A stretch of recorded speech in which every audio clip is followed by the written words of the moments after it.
Hello, do you like watching Naruto? And would you like to know who you would be if you got into anime? Then right now subscribe to the channel, like this video, and the last number of your like will indicate who you would be if you got into anime. For example, I would become Itachi, and you? Write in comments. Description: Once, a girl named Itachi saved Naruto from the villagers, and the life of the Jinchuriki changed a lot. One chapter. In the heart of the Land of Fire is an amazing and unique village. The village hidden in the leaf, or as everyone calls it, Konoha. One of the 5 great shinobi villages, also known as the most powerful village with an elite shinobi corps, the Anbu. The leader of the village, as well as the representative of the Land of Fire in the world political ninja arena, is the Hokage. Many strong clans live on the territory of the village, which participated in the founding of Konoha, as well as in the development of its one of the first and great villages. Future shinobi grow up and train here, both from clan and ordinary families. There are, of course, those who did not follow the path of shinobi, civilians who live within the village and do a variety of things. The village looks quite diverse. The buildings come in various colors and shapes, with the most prominent being the Hokage residence, a large building built during the reign of the first Hokage and occupied by him and all subsequent Hokage. The building has the hieroglyph fire. It is located near the academy and the stone portraits of the Hokage, which are carved into the mountains surrounding the village. The village has a lot of vegetation, however, that's why it got its name Konoha. There are cafes and restaurants for every taste, a large park for walking and hot springs for relaxation. There is also an academy for young shinobi and training grounds. And of course, as in any village, there are attractions. Konoha is a place where anyone can find something just for themselves. The first rays of the sun gently touched the tops of the trees and slowly continued their way, illuminating the dormant Konoha. The flowers in the meadows and flower beds spread their petals and sparkled with dewdrops. The mischievous rays did not stop only at the vegetation and continued on their way, making their way into the houses and awakening the still sleeping owners, and very soon rare silhouettes began to appear on the streets. The village began to wake up and come to life. A new day has come. October 10 seems to be a common date, another not autumn warm day, but for every inhabitant of Konoha this is not just another day, it is a date that will be remembered forever, which still stirs up old wounds and evokes only pain and suffering. On this very day, events took place that they don't like to talk about, but they can't help but remember, especially when an eternal reminder runs nearby. It was on this day, October 10, that Uzumaki Naruto was born.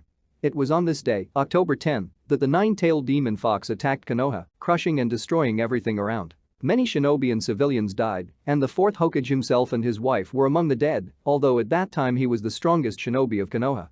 After a bloody battle, the fox was sealed into an innocent and still tiny Naruto, thereby saving Konoha. And everything would be fine. From birth, Naruto ended up in an orphanage, not knowing parental love and affection. The workers of the shelter tried to ignore him or avoid him altogether, ignoring him as best they could. Looking at the adults, the children also began to stay away from him. The boy grew up on his own, but he never complained, he just wondered why he deserved such an attitude towards himself. The older Naruto got, the worse it got. Attitude towards him changed every day and not for the better. A crowd of stupid people of all times has been a terrible force, and this is no exception, because of their vile desires and not the best feelings, people did without thinking about what they were doing. Wherever the child appeared and whatever happened nearby, adults accused him, intimidated, cursed, and more than once came to assault. They did not want to listen to explanations, they did not want to believe that the child was not to blame for anything, and they were not going to be silent because they really want to break loose on someone. The children in the orphanage realized that they could do the same and began to take advantage of the situation, shifting all the blame on this unnecessary child. No matter how hard Uzumaki tried, he always turned out to be wrong, to blame for everything, therefore, soon the boy stopped proving anything to anyone. On the contrary, he tried once again not to catch the eye. The boy began to spend more time alone, hiding in the yard behind an old, huge tree, or hiding in a corner behind a bookcase in the playroom where no one would disturb him. He leafed through a book with pictures, the only one that he had once found, and rejoiced at any little thing, which for others was completely insignificant. From year to year, bullying continued, and the contempt and hatred of the workers of the shelter became more and more pronounced, but it was most difficult on his birthday, October 10. For all the children on their birthdays, a small but a holiday was arranged, showing what a happy and special day it was. And on his birthday, everything changed dramatically. In the shelter they forgot to feed him or went for a walk without him. In the village, wherever he appeared, he was driven from everywhere, called insulting words, and more than once they beat him or threw stones at him. At the age of about 6 years, when Naruto was ready to hate everyone in the village in response, he met a girl who not only offended him, but also called her father to the barn, where for the first time in her not long and not very happy life, a boy deliciously fed. After such pleasant communication and happy acquaintance, he became their frequent guest. Tucci, the girl's father, a kind and smiling old man, always warmly received Uzumaki. For the boy, he became like a father he never knew, and Ayam was a strict older sister with whom Naruto often played. The boy was no longer silent, but he did not make excuses either. He began to defend his interests. Ayam taught him to read and write a little, and Naruto became actively protective of her and himself. He no longer gave up, even if he was beaten, he got up again and again. In the shelter, he was often punished for fights, but he no longer doubted himself, even if he didn't start first, even if only he had to endure the punishment. Uzumaki was sure that when he grew up, he would be able to prove to everyone in this village how wrong they were on his account. October 10th again Naruto's birthday, but this time it was different. Joyful faces of all the workers of the shelter, happy faces of children and an unknown person with a lean face and a small backpack, in which all the few things of Uzumaki fit. As it turned out, the 6-year-old boy could no longer stay in the shelter because there was not a single chance that someone would take and accept him into the family. The man delivered the boy to the Hokage and then showed him his new place of residence. Naruto settled in a dorm room allocated for him and began an independent life. And although it was clearly explained to him that he had to prepare for admission to the Shinobi Academy, Uzumaki wanted more than that. Almost a year has passed since he left the shelter and lives independently in a small room in a hostel. There is not much space, but everything you need for living is there: a bed, a closet, some other furniture, but the main thing is a strong floor and a roof over your head. Monthly living expenses are provided by the third Hokage. His name is Hiruzen Saratobi, a cute old man with a beard who constantly smokes a pipe and smiles at everyone he meets. It gives out as an allowance to an orphan, although it is not enough for a long time, but the boy continues to live and believe in a better future. Moreover, if it gets really tight, Uzumaki knows that Sister Ayam and old man Tucci will always help him out and support him, and the old Hokage never refuses to help. After meeting Hiruzen, Naruto became even more active and cheerful. He was pleased that not everyone in this village treated him like a monster. For him, the Hokage became like a grandfather who could scold and sometimes even praise. So the boy grew up, trying not to notice the disapproval of the people, at the same time, with all his might, trying to attract attention to himself, make friends, in the most interesting, and sometimes even sophisticated ways. One day, Naruto found a fishing line in the forest, where he spent most of his time, and decided to joke. He inconspicuously fastened the shutters of a shop for her, where they sold various crackers, masks and some other trifle. The owner of this shop, as always early in the morning in a good mood, came to open the shop, but could not understand what was happening and why the shutters did not open. The man tried to open them by force, and when it didn't work out, he went around the shop from all sides, trying to find what the doors could catch on, but he didn't see anything. This went on for almost an hour, and when the owner of the shop was already exhausted, he noticed the laughing Uzumaki and understood what was happening. Having caught the hooligan, the man forced him to fix everything and then yelled for a long time, gathering around them a crowd of people who whispered and looked at the boy with contempt. It was also such that on the famous rock he painted the faces of the Hokage, painted the walls of shops. Of course, he was caught and forced to wash everything, but he didn't care because thanks to such tricks, adults noticed him and the children laughed out loud. The most memorable incident occurred in the middle of summer. While everyone was languishing from the heat and did not know where to hide, Uzumaki did not lose heart at all. He collected a huge number of frogs somewhere and dragged them to the village. After letting them go to the marketplace, Naruto took cover in a tree, hiding in the dense foliage from the heat and at the same time from the villagers. The frogs croaked in chorus and began to look for cool places. Apparently they were not going to sunbathe in the sun, which at that very moment was at its very zenith. Complete chaos began in the square. Hordes of frogs rushed to the trading tents, which cast a shadow and at least sheltered from the heat a little, knocked down and jumped on people passing by, jumped into the windows of nearby houses. Frogs were everywhere and everywhere. Naruto almost broke his stomach from laughter, watching how some ran from the poor cold-blooded, who filled the whole village and did not know where to go, while others tried to catch them, chasing these very frogs, who drove the first ones, I don't understand where. Uzumaki has never been so fun, because in order to collect these cold-blooded ones and send them to their natural habitat, the whole village had to unite, and of course he helped to catch these naughty ones, who more or less calmed down by night. Then he received a lot of attention from both the residents and the Hokage, who had to deal with the complaints of the villagers for more than one day. And of course, he helped to catch these pranksters, who more or less calmed down by nightfall. Then he received a lot of attention from both the residents and the Hokage, who had to deal with the complaints of the villagers for more than one day. And of course, he helped to catch these pranksters, who more or less calmed down by nightfall. Then he received a lot of attention from both the residents and the Hokage, who had to deal with the complaints of the villagers for more than one day. About his pranks, legends began to circulate in the village. All the inhabitants of the village knew him and almost everyone hated him, blamed him for all the troubles and misfortunes of the village. Uzumaki Naruto began to be considered the real disaster of Konoha. Naruto was still sleeping, he didn't want to get up too early today. Exactly 1 year has already passed since he lives alone, and even if he is already accustomed to the eternal accusations of the inhabitants, today is a completely different matter. Today, as the boy believed, he was waiting for another nightmarish day in his life. October 10, his birthday, well, why not lie in bed a little longer, and if possible, all day long? But you can't explain this to the sun. The first rays were already breaking through the window and walking all over the Uzumaki's room, and the brightest, as it seemed to the boy, shone directly into his eyes, preventing him from sleeping. He grimaced, twisted from side to side on the pillow, but nothing saved him. There were no curtains on the windows, so the brazen rays of the sun continued to wake the owner of the room. Turning around a little more, the boy opened his blue eyes, like a cloudless summer sky, and began to think how to get through today. It is to survive, because on other days everything is much easier, but not on his own birthday, because on this day he often ended up in the hospital beaten and wounded, on the verge between death and life, but he did not want to be there again. Naruto wasn't stupid, even though he tried to make himself look like that. Pretending to be an idiot and a clown, he did not seem to notice all these sidelong glances and contemptuous phrases thrown in his direction, continuing to smile at everyone with his brightest and whitest smile. Fully awake, the blonde got out of bed and looked out the window. The street was already full of life, children were running around, neighbors' old women were chatting, and sellers were shouting, beckoning and offering to buy something. He stood at the window for a while, watching the joyful children, with whom he himself was not averse to playing, and went to the bathroom to wash and clean himself up. After washing and brushing his teeth, the boy began to examine himself in the mirror. Her blonde hair, like ripe wheat, stuck out in different directions, and even a comb did not help to put it in any order. Blue eyes, framed by light fluffy eyelashes, contrasted beautifully against tanned skin. But the most memorable distinguishing feature of Naruto's appearance was the stripes on his cheeks, 3 on each, similar to a fox's mustache. A handsome boy, only thin and small for his age, but the rest is like everything. Although he still had to grow up earlier than the carefree children who now play so much fun on the street. And with the advent of this day, Naruto began to ask questions again. Why is he so disliked by the people of Konoha? Why, they are so cruel. Why, no one will help, protect, because he is the same as they are. Shaking his head, Naruto tried to clear his head of not rosy thoughts and went to a small refrigerator, which was empty.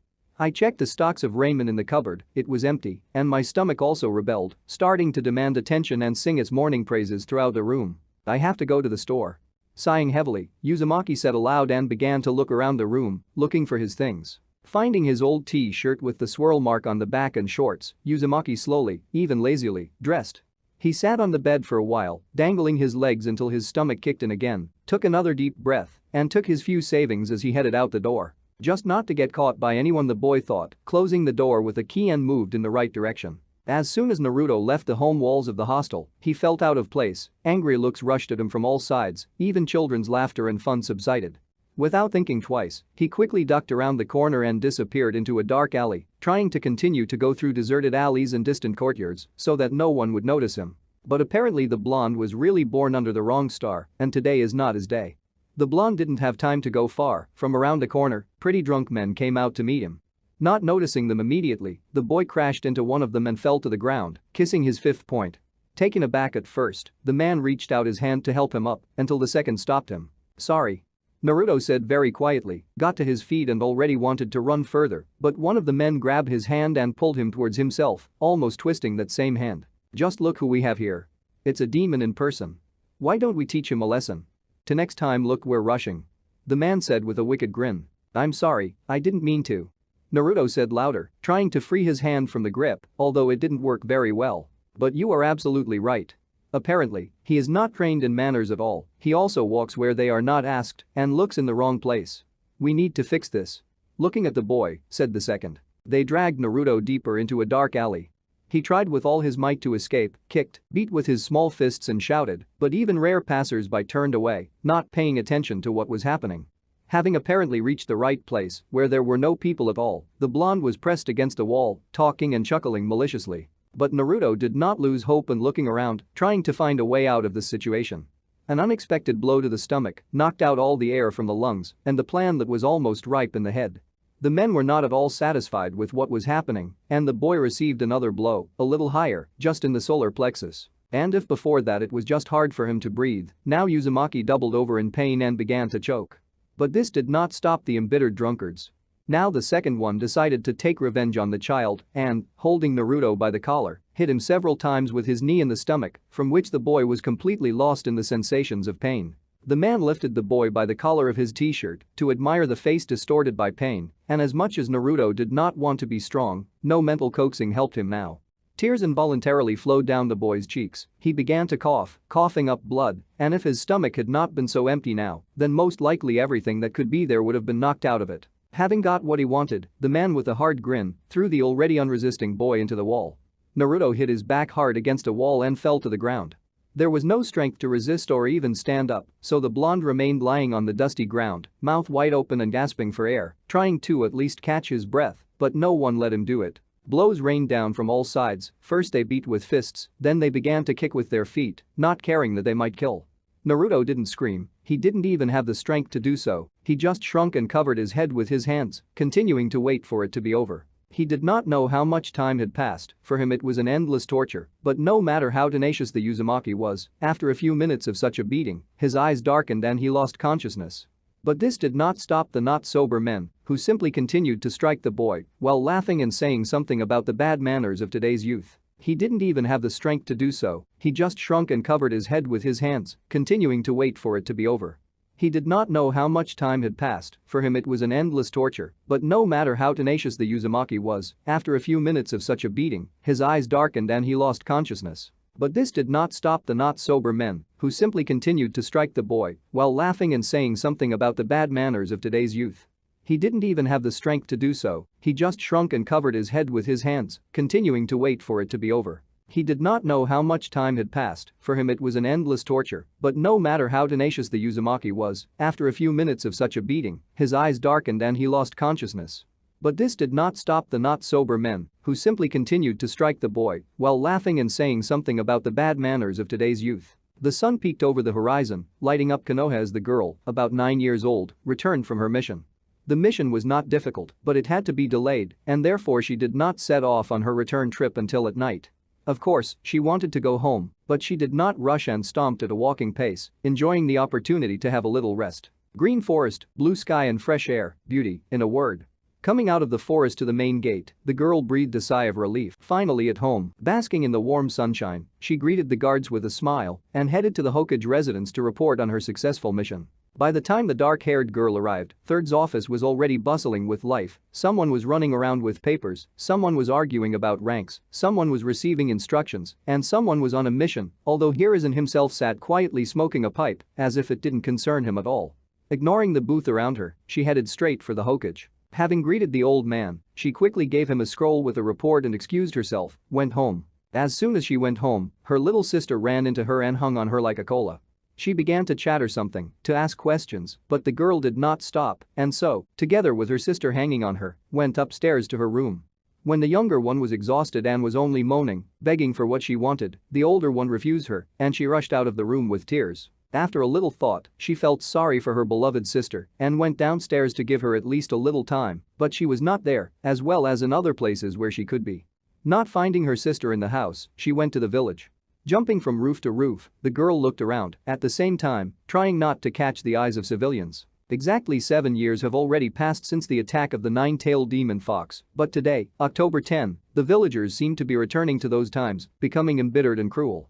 Although she was too small then, she remembered very well how after what happened, almost the entire village blamed their clan, so today she wanted to do without incidents and sidelong, accusing looks. But when the girl noticed what was happening in the dark alley, she could not ignore it.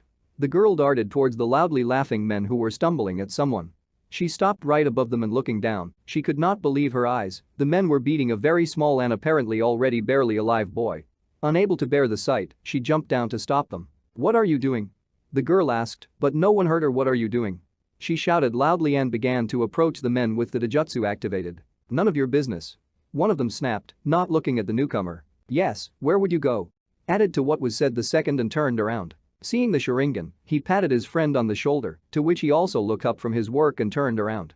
Realizing that in a fight with a Kunoichi, and even a clan one, albeit a small one, nothing good shines for them, the men decided that today the boy had had enough and left, snorting something in the direction of the girl. "Well, how can you mock a child like that?"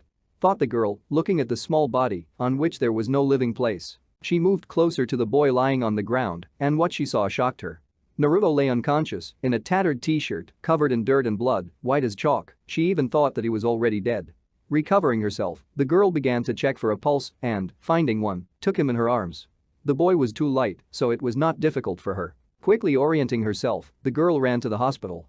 She was in a hurry, so she ran very fast, but thanks to her shinobi skills, she didn't crash into anyone along the way and didn't stumble on anything. Having reached the hospital, the girl flew through the door without hesitation and ended up in the lobby, where she began to scream loudly and call for help.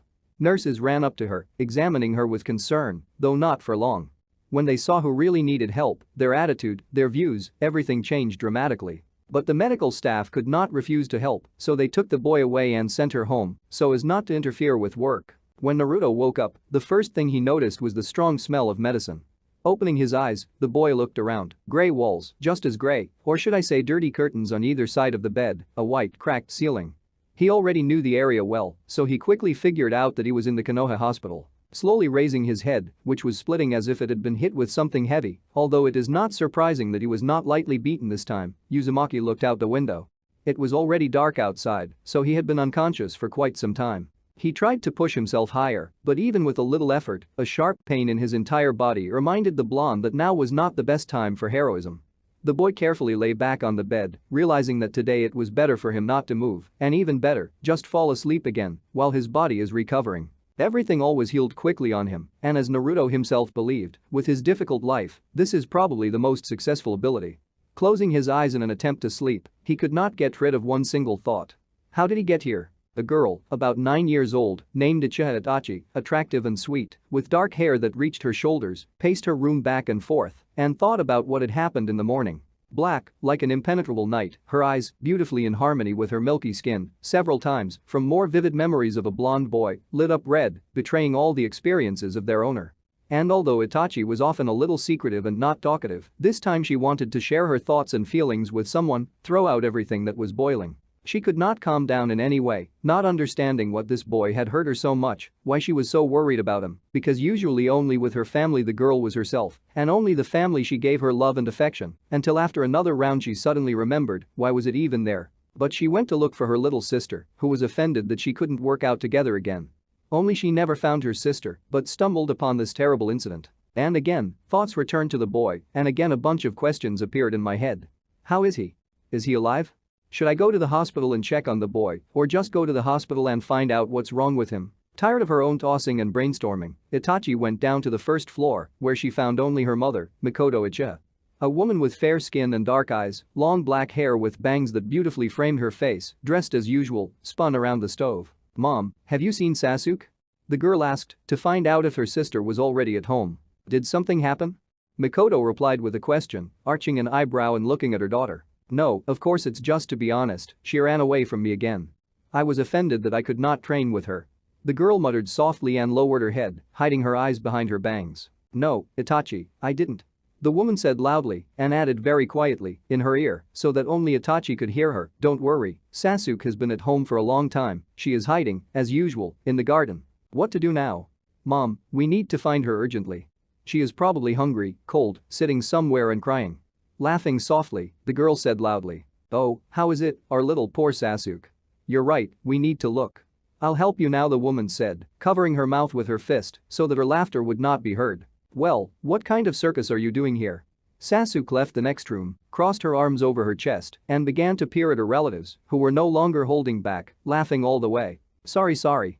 Mikoto said laughing, "It's just that you are such a cutie when you pout, so you couldn't resist." After patting her daughter on the head, she went back to cooking dinner. "Sasuke, well, do not be offended, I really was not up to it. I'll definitely work out with you later, okay?" Itachi said with a smile and lightly poked her forehead with 2 fingers. "Okay, just remember, you promised." Sasuke replied, smiling back at her sister. "Okay. And now I have things to do." The elder Uchiha warned and began to pack up. Yes, you always have things to do." The girl mumbled under her breath. "Of course, who needs someone like me? After all, I'm not a genius, unlike some." But Itachi didn't hear her anymore. All day, Itachi hid from her little sister in order to calmly consider her actions. When the girl came to an agreement with herself, it was already too late, so she decided to postpone the implementation of her plans to the next day. Early in the morning, before the rest of the household woke up, Itachi got ready and ran out of the house. Realizing that it was still too early, the brunette went to wander around the village, again scrolling through the events of yesterday in her memory. Remembering the little boy she carried in her arms, not even feeling his weight, which was barely breathing and looked more like one big bruise. Itachi only hoped that he survived, that he was able to get out and is already on the mend. After a few terrifying images flashed through her mind, she shook her head to ward off the gloomy thoughts. Having completely pulled herself together, the girl smiled and headed to the hospital, deciding on the way what she could buy to please and at the same time cheer up the boy. First of all, Itachi went to the Yamanaka store, where she selected and bought a small bouquet of gladioli. Moving on, the girl looked into the vegetable stall and bought some fruit. Deciding that this would be enough for the first time, the uchiha headed straight for the hospital and was already at the door when her confidence seemed to evaporate. Before that, Itachi didn't really think about her appearance or something like that. She certainly didn't consider herself ugly, but she couldn't call herself a beauty either. It seemed to her that Sasuke was the most beautiful and sweetest in their family, and she herself was too simple, ordinary, although many showed her a variety of signs of attention, which the brunette ignored. Itachi was proud of her family, her sister's achievements, but again, she did not consider herself to be someone outstanding, although she had achieved not so little by her 9 years. And right now, standing at the hospital, where she went to an unfamiliar boy, Uchiha began to wonder how she looks and whether she is doing the right thing. Itachi wanted to make a good impression on the blonde, to please him. She stood and did not know if she should even appear there. Mentally weighing all the pros and cons, the brunette still went. The girl was met by the same fuss as the last time. There were a lot of people in the foyer, someone was sitting and waiting in line, someone was just chatting with the nurses, and someone, like her, came to visit the patient. The medical staff scurried back and forth. Itachi went to the front desk and asked where the boy was, whom she had taken to the hospital yesterday, but the girl could not answer anything. On the contrary, she began to ask a bunch of questions. The uchiha would have been happy to say his name, but she didn't know, so she just tried to describe him. A couple of minutes later, when the brunette was already completely desperate, one of the nurses, who was passing by and accidentally overheard their conversation, realized who the girl was talking about and showed the ward. Itachi knocked softly on the door, there was no answer. She knocked again, this time more forcefully, but there was no answer. After a little hesitation at the door, the girl entered. The ward was light and more or less clean. There were 2 beds against a wall, one was free, and on the other was sleeping the very boy she thought so much about. Itachi moved closer, but Naruto didn't wake up. She began to peer at the boy and after a short examination, was able to breathe a sigh of relief. The blonde looked much better than when she had last seen him. The face became a normal, healthy color, and even a blush appeared on the cheeks. To whom you tell that yesterday he was in such a deplorable state, they will not believe. Itachi stood and looked at the boy, calmed down, she was very glad that he was alive and well. Although after a few minutes of such peepers, the girl came to her senses and was surprised, first at her behavior, and then at the fact that the blonde did not wake up, even from her gaze. After standing next to the Uzumaki's bed for a while, the girl remembered that she hadn't come empty-handed. She put a bag of fruit on the bedside table and left the room. In the corridor, the brunette caught one of the nurses and begged her for a vase. When Itachi got what she wanted, she returned to the room and placed the flowers, already in a vase, on the bedside table next to the fruit. Looking around, the girl found one single chair. She sat down on him next to the bed and stroked the boy's head, to which he grimaced funny, and Itachi smiled without even noticing it. She had a lot of questions in her head, but as she managed to notice, it was useless to ask the nurses, and she was definitely not going to wake the blonde. So the girl sat next to him until late in the evening, just watching him sleep, making funny faces and sniffing in 2 holes. The next day, Itachi came back to the hospital and brought fresh fruits and flowers. She went into the room while he was sleeping and left before he woke up. Even when the girl noticed oblique unkind looks in her direction and whispering behind her back, she did not stop coming. The brunette simply did not pay attention to them. She was only interested in the blonde boy, and without understanding the reasons herself, she was only afraid that, waking up, the boy might misunderstand or drive her away. So a week passed. Every day Naruto found fresh fruits and flowers on the nightstand, which seemed strange to him because he knew how everyone hated him. And every day the nurses confirmed this with their contemptuous looks and vile statements. And here it is. He tried to find out who was bringing all this, but could not. He tried to see, but under the influence of the medicine he fell asleep soundly. For a whole week, Naruto organized a belly festival because he himself never bought fruit, there was not enough money, and in the hospital, not only fruit, it was not uncommon for him to be completely forgotten and not fed. But thanks to such surprises, this time Uzumaki enjoyed his stay in the hospital and thanked the one who pampered him so much. Curiosity grew every day and now, on the day of discharge, when Naruto was about to go home, a girl came into the ward with fruits in the same flowers. She ignored the person sitting on Naruto's bed and calmly walked over to the nightstand. She changed the flowers in the vase and put the fruit, continuing to smile sweetly and hover somewhere in her thoughts. "Hello. Who are you?" the Uzumaki asked, looking at the girl. Itachi, not expecting this, even jumped up and looked in the direction where the voice came from. "Oh, sorry, I interrupted you." The uchiha began to rush from side to side. "Not really," Naruto said calmly without taking his eyes off the girl. "Actually, I'm on my way home. I'm being discharged." The girl's behavior amused him and he began to smile, as he had not done for a long time, with his real smile and not with the parody that he showed to the others. "How are you going home? This cannot be. You were in such a state." Itachi was simply dumbfounded by such a statement. "Why so fast? I'm already healthy. Everything heals quickly for me." Continuing to smile at the interlocutor, the boy said, "And by the way, you still didn't say who you are?" "I'm Uchiha Itachi. I found you and brought you to the hospital." Naruto's eyes widened at that statement. "For what? Why? Don't you know who I am? Moreover, you are a girl, how could you bring me here? I was far from the hospital?" Continuing to study a new acquaintance, Naruto began to ask. "Actually, I might be offended. You help a person, you try, but he, no thanks, did not even introduce himself." Itachi muttered, pouting, and the blonde continued to smile, looking at her funny behavior. "Yes, if you want to know, I'm not just a girl, I'm a shinobi, so I have enough strength. I'm sorry, it's just I didn't mean to offend you, I just didn't expect that." True, sorry." Uzumaki tried to justify himself, waving his hands in a conciliatory gesture. "Thank you, I am very grateful, and for the salvation, and for the flowers, and for the fruits. I just didn't expect it." "Why? What did I do?" "It's normal to help people in trouble and cheer up the patient to get well soon, visit him in the hospital, spoil him with sweets." Raising an eyebrow, Itachi explained her correctness, pacing around the ward and gesticulating with her hands. "Probably I don't know," the boy said quietly under his breath. "By the way, I didn't notice anyone visiting you, except me, of course." The girl decided to find out the question of interest to her. "Well, it's just I don't have anyone, I'm an orphan, and I don't have any friends either." So Naruto broke off, his eyes becoming blank and distant. Itachi was even frightened when she saw how drastically the boy who had just smiled had changed. He began to look more like a lifeless doll than a man. The girl did not know what to do or what to say, but she still did not last long. After a moment of silence, Itachi decided to remind herself. I'm sorry, I didn't know." The Uchiha said softly and looked away. "Nothing?" The blonde replied, returning to reality from his sad memories. "I wonder why she needs all this, she doesn't even know me." Uzumaki thought, continuing to watch the interesting girl. "You never introduced yourself." Itachi said, smiling, trying to drive away the sad thoughts and change the topic. "Uzumaki Naruto."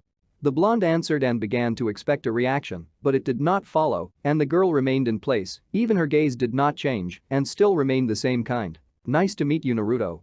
I'm glad you're okay now. And now I have to go, see you later."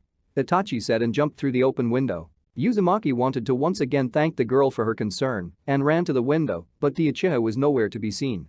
Naruto doubted they would ever meet again, but he fixed this strange girl in his mind. Chapter 2 New Acquaintances. Again, the first rays of the sun appear on the horizon, again the beautiful singing of the early birds makes you listen and wake up from sleep. A new day is already knocking at the door, with its new events, good or bad. And although earlier for Naruto every day was no different from everyone else, now he was no longer afraid of a new day, but rather was looking forward to it because his dream began to slowly but surely come true. Most recently, he met a strange girl who did not fear or hate him, and although they did not see each other again after this short communication, Naruto was overwhelmed with confidence that she could become a great friend for him. And every time the guy remembered her warm look and gentle smile, his soul became calmer, and it began to seem that there were no problems that could not be solved. Sure, he had the third Hokage, Tuchi, and Aim, but that wasn't it. They were like family to him. They didn't treat him like the rest of the villagers and were always happy to see him, but Naruto didn't feel the same emotions around them as he did around the dark-haired girl. Although he himself did not understand why, all this was new to him. It has been a month since he was discharged from the hospital. Since then, he had never met Itachi, although he really wanted to. He even began to go out more often and walk around the village. He wanted to just chat with her again, take a walk, and even better, if he could get to know her better and of course make friends. Naruto was even prepared for the fact that the girl might eventually find out who he was and not want to have anything to do with him. Although how can one prepare for this, but the guy really believed that if Itachi decided so, then he would not impose on her and interfere with her. It's enough for him just to see her and her charming smile, at least sometimes. Maybe today went through Naruto's mind as he washed his face. Having finished the water procedures, the guy put on his favorite orange t-shirt and shorts and hurried to run out into the street, not forgetting to close the door, although there was still nothing to take there, a habit. On the way to Ichiraku Ramen, thoughts of the girl never left Naruto's mind. In the restaurant, Ayame met him with her friendly smile. Uzumaki also smiled at her and ordered 3 servings of ramen. He really loved him. Tuchi's daughter had time to cook and talk with the blonde, to joke. Time flew by unnoticed. For Naruto, this restaurant was already like a second home, where no one would offend or drive him away. On the contrary, Ayame always tried to make Naruto laugh, cheer up when he was sad. They did not try to climb into his life, but became completely family. Having lunch, Naruto said goodbye to his girlfriend and went for a walk through the streets of Konoha. He liked to walk and watch how shinobi run on the roofs, ordinary people rush along the roads, how life is in full swing in his native village. So behind his thoughts, Naruto did not notice how he came to the training ground, where someone was already training, and looking closely, he noticed his old friend, that very strange girl, Itachi. Sasuke had been jumping around Itachi's bed since morning, reminding him of the promise. Sasuke, like all uchiha, is a fair-skinned girl with dark eyes. Her hair is just below the chin, spiky behind, sticking out like a crew cut, as well as curls in front, and bangs that are worth a little lowering her head, hiding her eyes. Sasuke is considered quite beautiful, but unlike Itachi, she is more like a mother. For a long time, Itachi was on various missions, so she kept putting off training with her sister. She also wanted to see the boy from the hospital, Naruto, but there was not enough time, even for that, especially since she did not know where to find him, where he lives. No, Itachi had not forgotten him, his sky-blue eyes, his fleeting smile and the remaining questions that were never asked, but she believed that she would meet him again and be able to make friends. He interested her too much. The Uchiha noticed that Naruto was different, not like everyone else, and his look was full of sadness, distrust, misunderstanding, something else that Itachi could not understand. He attracted, she wanted to know and understand everything, but she would think about it later, now her waiting for a grueling workout with Sasuke. Having had a hearty breakfast, the sisters headed to the training ground number 7. He was not in their quarter. Itachi decided that it would be easier to concentrate this way, and Sasuke would not be distracted by trifles. In order to learn her sister's abilities, Itachi forced her to run a little.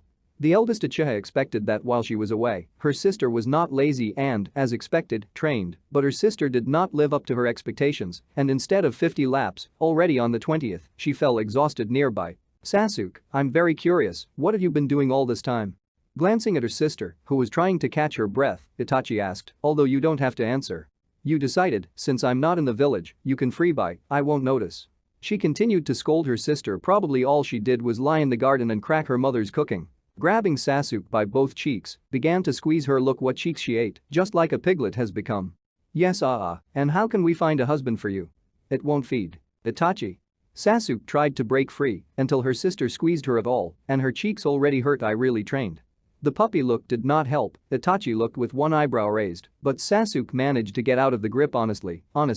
Another attempt to convince her sister, and Itachi crossed her arms over her chest and continued to stare at her. And what kind of husband? I'm not going to get married, I'll be the strongest kunoichi, I won't have time. Sasuke said with her head held high. Ha. Itachi laughed at her younger sister's statement. God, what a child you are. When you grow up, you'll understand. The dark-haired sister patted her hair. Sasuke pouted at her statements because she believed that she was no longer a child. She was 7 years old, and her sister was not much older, only 2 years. Moreover, she is a future shinobi, and they grow up early. She is already an independent person. Okay, since you have already rested, go ahead, keep running, you still have 30 laps left. Her sister remembered, looking at Sasuke's cheeks, puffed up and flushed, either from running or from the fact that she patted them a little. Maybe you could teach me some cool technique? Quickly forgetting the offense, with bated breath and pleading eyes, asked Sasuke. Sasuke, what are you talking about? You have absolutely no physical training. What techniques can be? Your body can't stand it. Itachi tried to explain what and how to her stupid little sister. Understand, I want the best. Yes, I understood everything. Sasuke went on to carry out her sister's task. Maybe in a month I'll teach you, if you try. The elder Uchiha said in pursuit to cheer up her sister a little. Motivation hasn't bothered anyone yet. Sasuke ran for the last lap, trying not to get out of breath, although it was difficult. Itachi is right, the younger Uchiha really forgot what physical activity is, and now she had a hard time, but the thought I can stand it, it's not for nothing that I persuaded my sister so much, and then she will teach me cool techniques. She liked to train together, Itachi was her idol, her role model. Itachi graduated from the Shinobi Academy at the age of 7, now she is a genin, and is going to take the exam for Chunin, the true genius of the clan. But at the same time, Itachi never forgot about her little sister and tried to give her her time, which was always lacking. Sasuke understood everything and also tried, though she did not stop being jealous of her sister for everyone. Itachi did not feel sorry for her little sister at all, and after running, she did not even let her breathe properly when she issued a new order. But Sasuke, although tired, did not complain and continued to puff and push, performing the following exercises. It was 50 push-ups, rocking the press and a signature number, meditation. Although meditation has become a really impossible task for Sasuke, she could not even imagine how to relax when the body is buzzing and aching, all the muscles hurt, even those of the existence that she did not know, and her sister only says, "We must." You can't complain, because the sister next to her did the same exercise and didn't even get out of breath, and even more so, in vain she persuaded Itachi so much. The practice continued until lunchtime, until Itachi pulled out a bento that her mother had prepared ahead of time and called Sasuke in for a bite to eat. The younger Uchiha ate on both cheeks. She needs strength to train further, such a chance is rare, and she was not going to miss it. Itachi calmly chewed and was touched by her sister. She looked like a hamster stuffing supplies into both cheeks. Yes, they had not spent time together for a long time. Sometimes Itachi was offended that she could not devote more time to Sasuke, but there was too much responsibility on her shoulders. She is the eldest daughter of the head of the clan, and that says it all. Sasuke had already eaten and was ready to rush into battle because, as she understood, the warm-up was over and now it would be the most interesting. She waited for her older sister's instructions, jumping up and down in anticipation, while Itachi calmly put away the already empty bento boxes. Putting everything back in place, the brunette decided that it would be best to start with accuracy training. She hung 5 targets on a tree and gave Sasuke 10 kunai. "Well, sister, I hope you have better marksmanship than running," Itachi said with a smirk, to which Sasuke grunted and puffed comically. "Funny. But I will prove, I will surpass you, and then my father will be proud of me. You are not the only Uchiha, I am also the daughter of the head of the clan, and no worse than you." Sasuke continued to puff under her breath, not noticing the flash of sadness in Itachi's eyes. She does not understand that her sister is doing everything for her so that Sasuke has a normal childhood. "For you to surpass me, ha and again ha. With such an attitude to training, the moon will fall to the ground faster. Look, do not get hurt by kunai, sister," Itachi provoked. "Well, Itachi. Look, I'll show you class." Sasuke got very excited and began to try on the targets. Now he will take a kunai in one hand, then in the other, then the leg is not the same, then the targets are far away, and this has been going on for 20 minutes. Itachi was already laughing at her younger sister with might and main when she noticed that they were being watched. Looking closely, the brunette saw a blonde crown and then the figure of a familiar boy. It was Naruto. "Naruto-kun."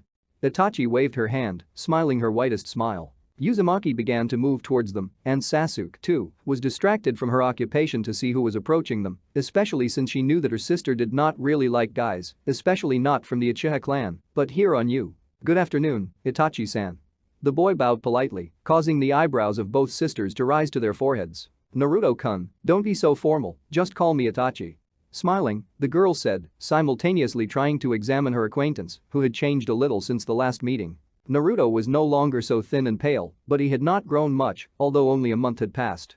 But his look has changed a lot. He was no longer so sad and lonely, on the contrary, now a curious and friendly child was looking at her. Now he actually looked at his 7 years old. "I can't call you that, you are older and stronger, so Itachi-san," the blonde declared with such confidence that the brunette's eye began to twitch, and Sasuke continued to look at her sister's acquaintance. "Naruto-kun, I want to be friends with you, and if you keep acting like this, I won't be able to."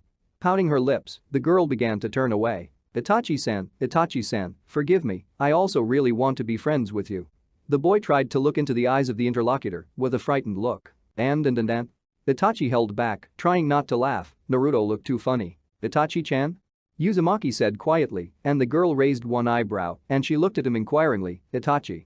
Even quieter, completely flushed, Naruto said, but the interlocutor heard and smiled. "Then you, too, just call me Naruto," the blonde said more boldly, smiling at full 32. "All right, Naruto," Itachi said in syllables and began to chuckle. All this time, Sasuke was watching them, not understanding anything.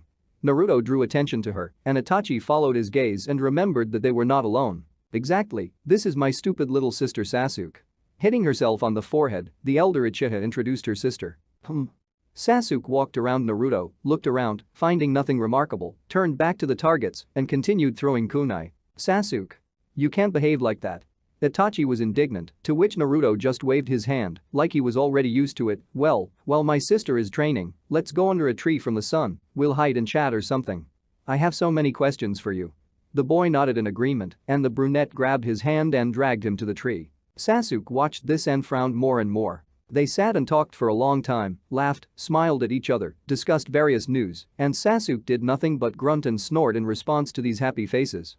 Itachi bombarded him with questions, but Naruto followed suit. The girl learned a lot about her new friend, but at the same time there was a lot that was not clear and incomprehensible, to which she promised herself that she would find out everything. It was not in vain that she was an uchiha.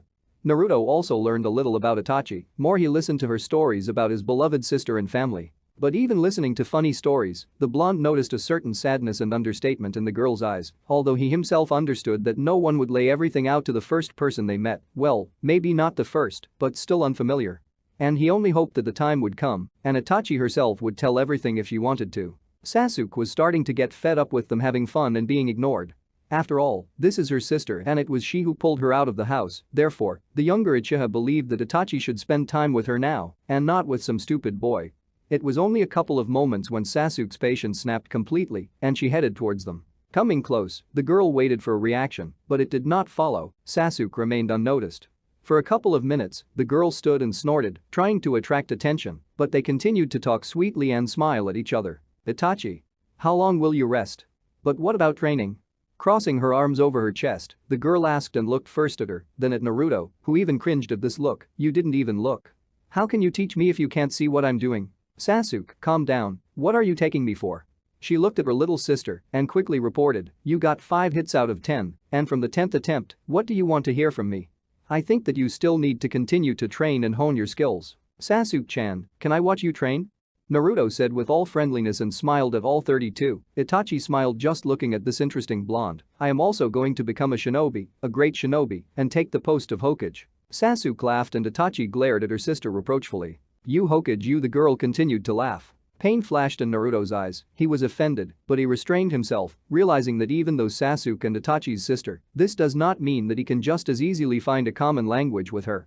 The blonde looked at his older sister and for some reason relaxed. He became calmer because she did not laugh at him. On the contrary, it looked like she was upset because of her sister's words, like him. Don't joke. Have you seen yourself? What can you do? Continued to scoff the younger Uchiha. Do you even understand what you blurted out? Sasuke. The older Uchiha interrupted, almost growling. She was the most hurt by the words of her sister, as if she was not talking to Naruto, but to herself. Let it be a dream, but you can't trample on other people's feelings like that. The elder Uchiha looked at her beloved sister and could not understand when she became so sarcastic and rude, why she behaved so horribly, because she has always been such a good girl. Although if you remember, even Shisui once said that in fact Sasuke is not what he tries to appear in front of her. Itachi knew that her sister was always jealous of everyone who was not a member of their family and at the same time took Itachi's attention, but apparently this time the jealousy went beyond all limits and she could not restrain herself, showing all her feelings in such an extraordinary way. You can't talk like that to someone you don't know at all. Sorry. Calming down a little, the brunette said. Yes, what is there to know? I see everything. The brunette continued to beat on the sickest, trying to offend Naruto more, but he didn't seem to hear her, continuing to stand and just smile. Sasuke, I'm sorry. Itachi repeated once more, just as calmly, but promising slow reprisal, with just one look. Itachi stared at her, okay, I'm sorry. Sasuke hissed, but Itachi didn't back down. Sorry, I shouldn't have said that. The girl bowed, but she still had a residue in her soul because, as she thought, this idiot ruined everything for her. That's good. Itachi smiled sweetly at her sister and ruffled her hair. Now can we continue together? You too Naruto join. I would love to spend time with you and get to know you better. The Uchiha turned to face him. The guy looked at him with a blank look because he believed that she had begun to behave strangely again, just like then in the hospital. Naruto didn't expect Itachi to ask him to stay and take part in their training. After all, even a blind man would have noticed that Sasuke disliked him and was against their communication. Moreover, from Itachi's stories, the blonde realized that she loves her little sister very much and does not like to upset her, and by inviting him to join, she will upset her sister. Don't look at me like that, it's okay, we're friends, right? The older Uchiha asked with bated breath and held out her hand to him. Naruto looked at the hand, then at the smiling girl, and after a little thought, he nevertheless shook her hand and smiled back at her. Yes, of course we are friends. But I have to go, really, I have to go. Uzumaki spoke quickly, still smiling. At first he agreed, and in a moment he fully realized that his dream of becoming friends with Itachi had come true, and now he had a real friend, now he could see her and communicate further. The smile on the blonde's face grew even wider, and he couldn't help it, she didn't want to leave his face. It's getting late. So see you, Itachi. The guy came to his senses and said goodbye to his new friend, then looked behind the girl to find a younger Uchiha. Bye, Sasuke-chan. Shouted and saw how she, waving her hand to him, without turning around, like, come on already, and a new smile lit up his face. Come tomorrow morning to this training ground, we will train here, and if you want, you can also join. Itachi yelled after Naruto left, to which he turned with a smile already stuck to his face and waved goodbye to her. Chapter 3 Training has begun. Naruto could not fall asleep for a long time, he was overwhelmed with new emotions and feelings. Porridge, oatmeal, was cooking in my head, butterflies were flying in my stomach, everything was unusual, everything was new. Even the memory of Sasuke's wickedness made him smile, and then the question arises, maybe he really is an idiot? Although no, this is just a mask for others, in fact, he is a smart girl and a thinker that is necessary, just not everyone has seen that she works, but he will show everyone what he is worth. He tossed and turned in bed for a long time, but in the morning his eyes still closed and he fell asleep. And what is the conclusion? He overslept his first practice with Itachi. And of course, according to the classics of the genre, as usually happens in such cases, Naruto jumped out of bed, saw the sun, which was already shining high in the sky, and without looking at reflective surfaces, grabbed a t-shirt and sandals. Without expecting it, he jumped out the window and ran as hard as he could to the training ground. While still managing to put on shoes, which is surprising given the speed that Naruto has developed. Without slowing down, he was already trying to pull on a t-shirt and stumbled. So, here's the picture. Morning, Konoha, an orange t-shirt is flying, it's not hard to guess whose, the owner is flying right behind it. Still, luck is the happiness of fools. And so on, flies headlong into the collar of the t-shirt and, spreading his arms to the sides, hits the target, the t-shirt is on. There is no limit to joy, but the law of attraction works just at the wrong time, and the blonde falls to the ground and continues to slide, trying to slow down with his hands while digging the ground with his nose. The residents are in shock. Naruto, after breaking, rolled onto his back and remained lying in that position, to rest, so to speak. You can't always hurt yourself. Having reached the training ground, he noticed the girls running around in a circle and headed towards them. Hey Itachi. Hey Sasuke-chan. Naruto shouted, deafening with his decibels. The older Uchiha stopped and turned towards the voice to also greet the guy, but froze in place. Her eyes widened, of course, there was a blonde standing in front of her, her hair stood up straight, more than before, he managed to wash himself on the way, even the bangs that usually fell on his face stood. There are small scratches and bruises all over his face, the orange t-shirt has acquired a brown tint. The knees are broken, all the palms are covered in blood. Itachi moved closer and began to look for more damage while scrolling the boy around her axis, but did not find it and sighed either with relief or with chagrin. At the same time, Sasuke, who had not paid any attention to the blonde who had come before, turned to the side where her sister and Naruto were because it seemed to her that it had become too quiet and saw the blonde. Having examined the appearance of the guy and his smile that stretched all over his face, sitting under their favorite tree, Itachi bandaged Naruto's hands while Sasuke recovered from her tantrum, still giggling softly and occasionally shuddering. Yeah, I didn't expect that. Itachi spoke very quietly as Naruto looked at her guiltily. Sorry. The blonde said just as quietly, looking at how skillfully and carefully the brunette was treating wounds and at her evenly bandaged hands. In the hospital, they usually didn't bandage him, they said, it will do, you will survive. So now, although it ached and stinged, he enjoyed the care that the elder Uchiha gives him in this way. What are you, I haven't laughed so much for a long time, well, you give it. Wiping tears from her eyes, Sasuke said, Itachi, you're right, let him always train with us, at least it will be more fun. The girl continued to laugh softly. Sasuke. Do you even think what you're saying? Look how hurt he is, he's in pain, and you're neighing like a horse. Itachi replied with a reproachful look in her eyes. It's okay Itachi, I told you, I heal quickly. Nothing to worry about. The blonde man put in his 5 ryo, with an eternal smile on his face. Naruto in general after meeting the girl began to smile a lot. And now, when they met again and became friends, the smile left the guy's face even less often. He liked to talk like this in a friendly casual way, and he was not going to miss his chance. How is it not about anything, but when I saw Mikoandri nearly missed me. Itachi said with tears in her eyes. Naruto was shocked by such unexpected behavior of the brunette, but at the same time he was touched because no one had ever worried about him except for the case with the hospital and the fact that this is the same girl. Although this time the blonde was shocked that the girl was showing so many emotions. But moving away from the shock and quickly realizing that Itachi's tears were already too much and that he only agrees to see them if the brunette cries with joy or happiness, Naruto put his arms around the girl and began to gently stroke her on the back, then on the head, something then very quietly saying, trying to calm the brunette. Then Sasuke calmed down, the laughter stopped, only shock remained, such Itachi she had not seen before. Maybe it's time for a bite to eat? Naruto asked, feeling that Itachi was already sitting calmly, without flinching, in his arms. Can? Sasuke muttered under her breath. Of course, you must be hungry. Ran here and I'm sure I didn't even have breakfast. By the way, I made you a bento. The brunette said, somewhere in the area of Naruto's neck and pulled away, taking out lunch boxes. And to me, why mom cooked, and not you?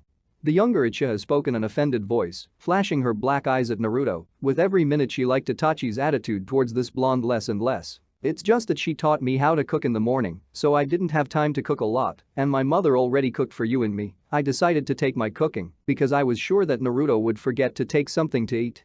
But I hope he doesn't give up on my cooking, right? As if by the way the girl asked and looked at the guy sitting next to him, who quickly nodded in agreement, and she handed him the box. True, this is my first attempt, so if you don't like it, say right away, agreed? Why did you suddenly decide to learn how to cook?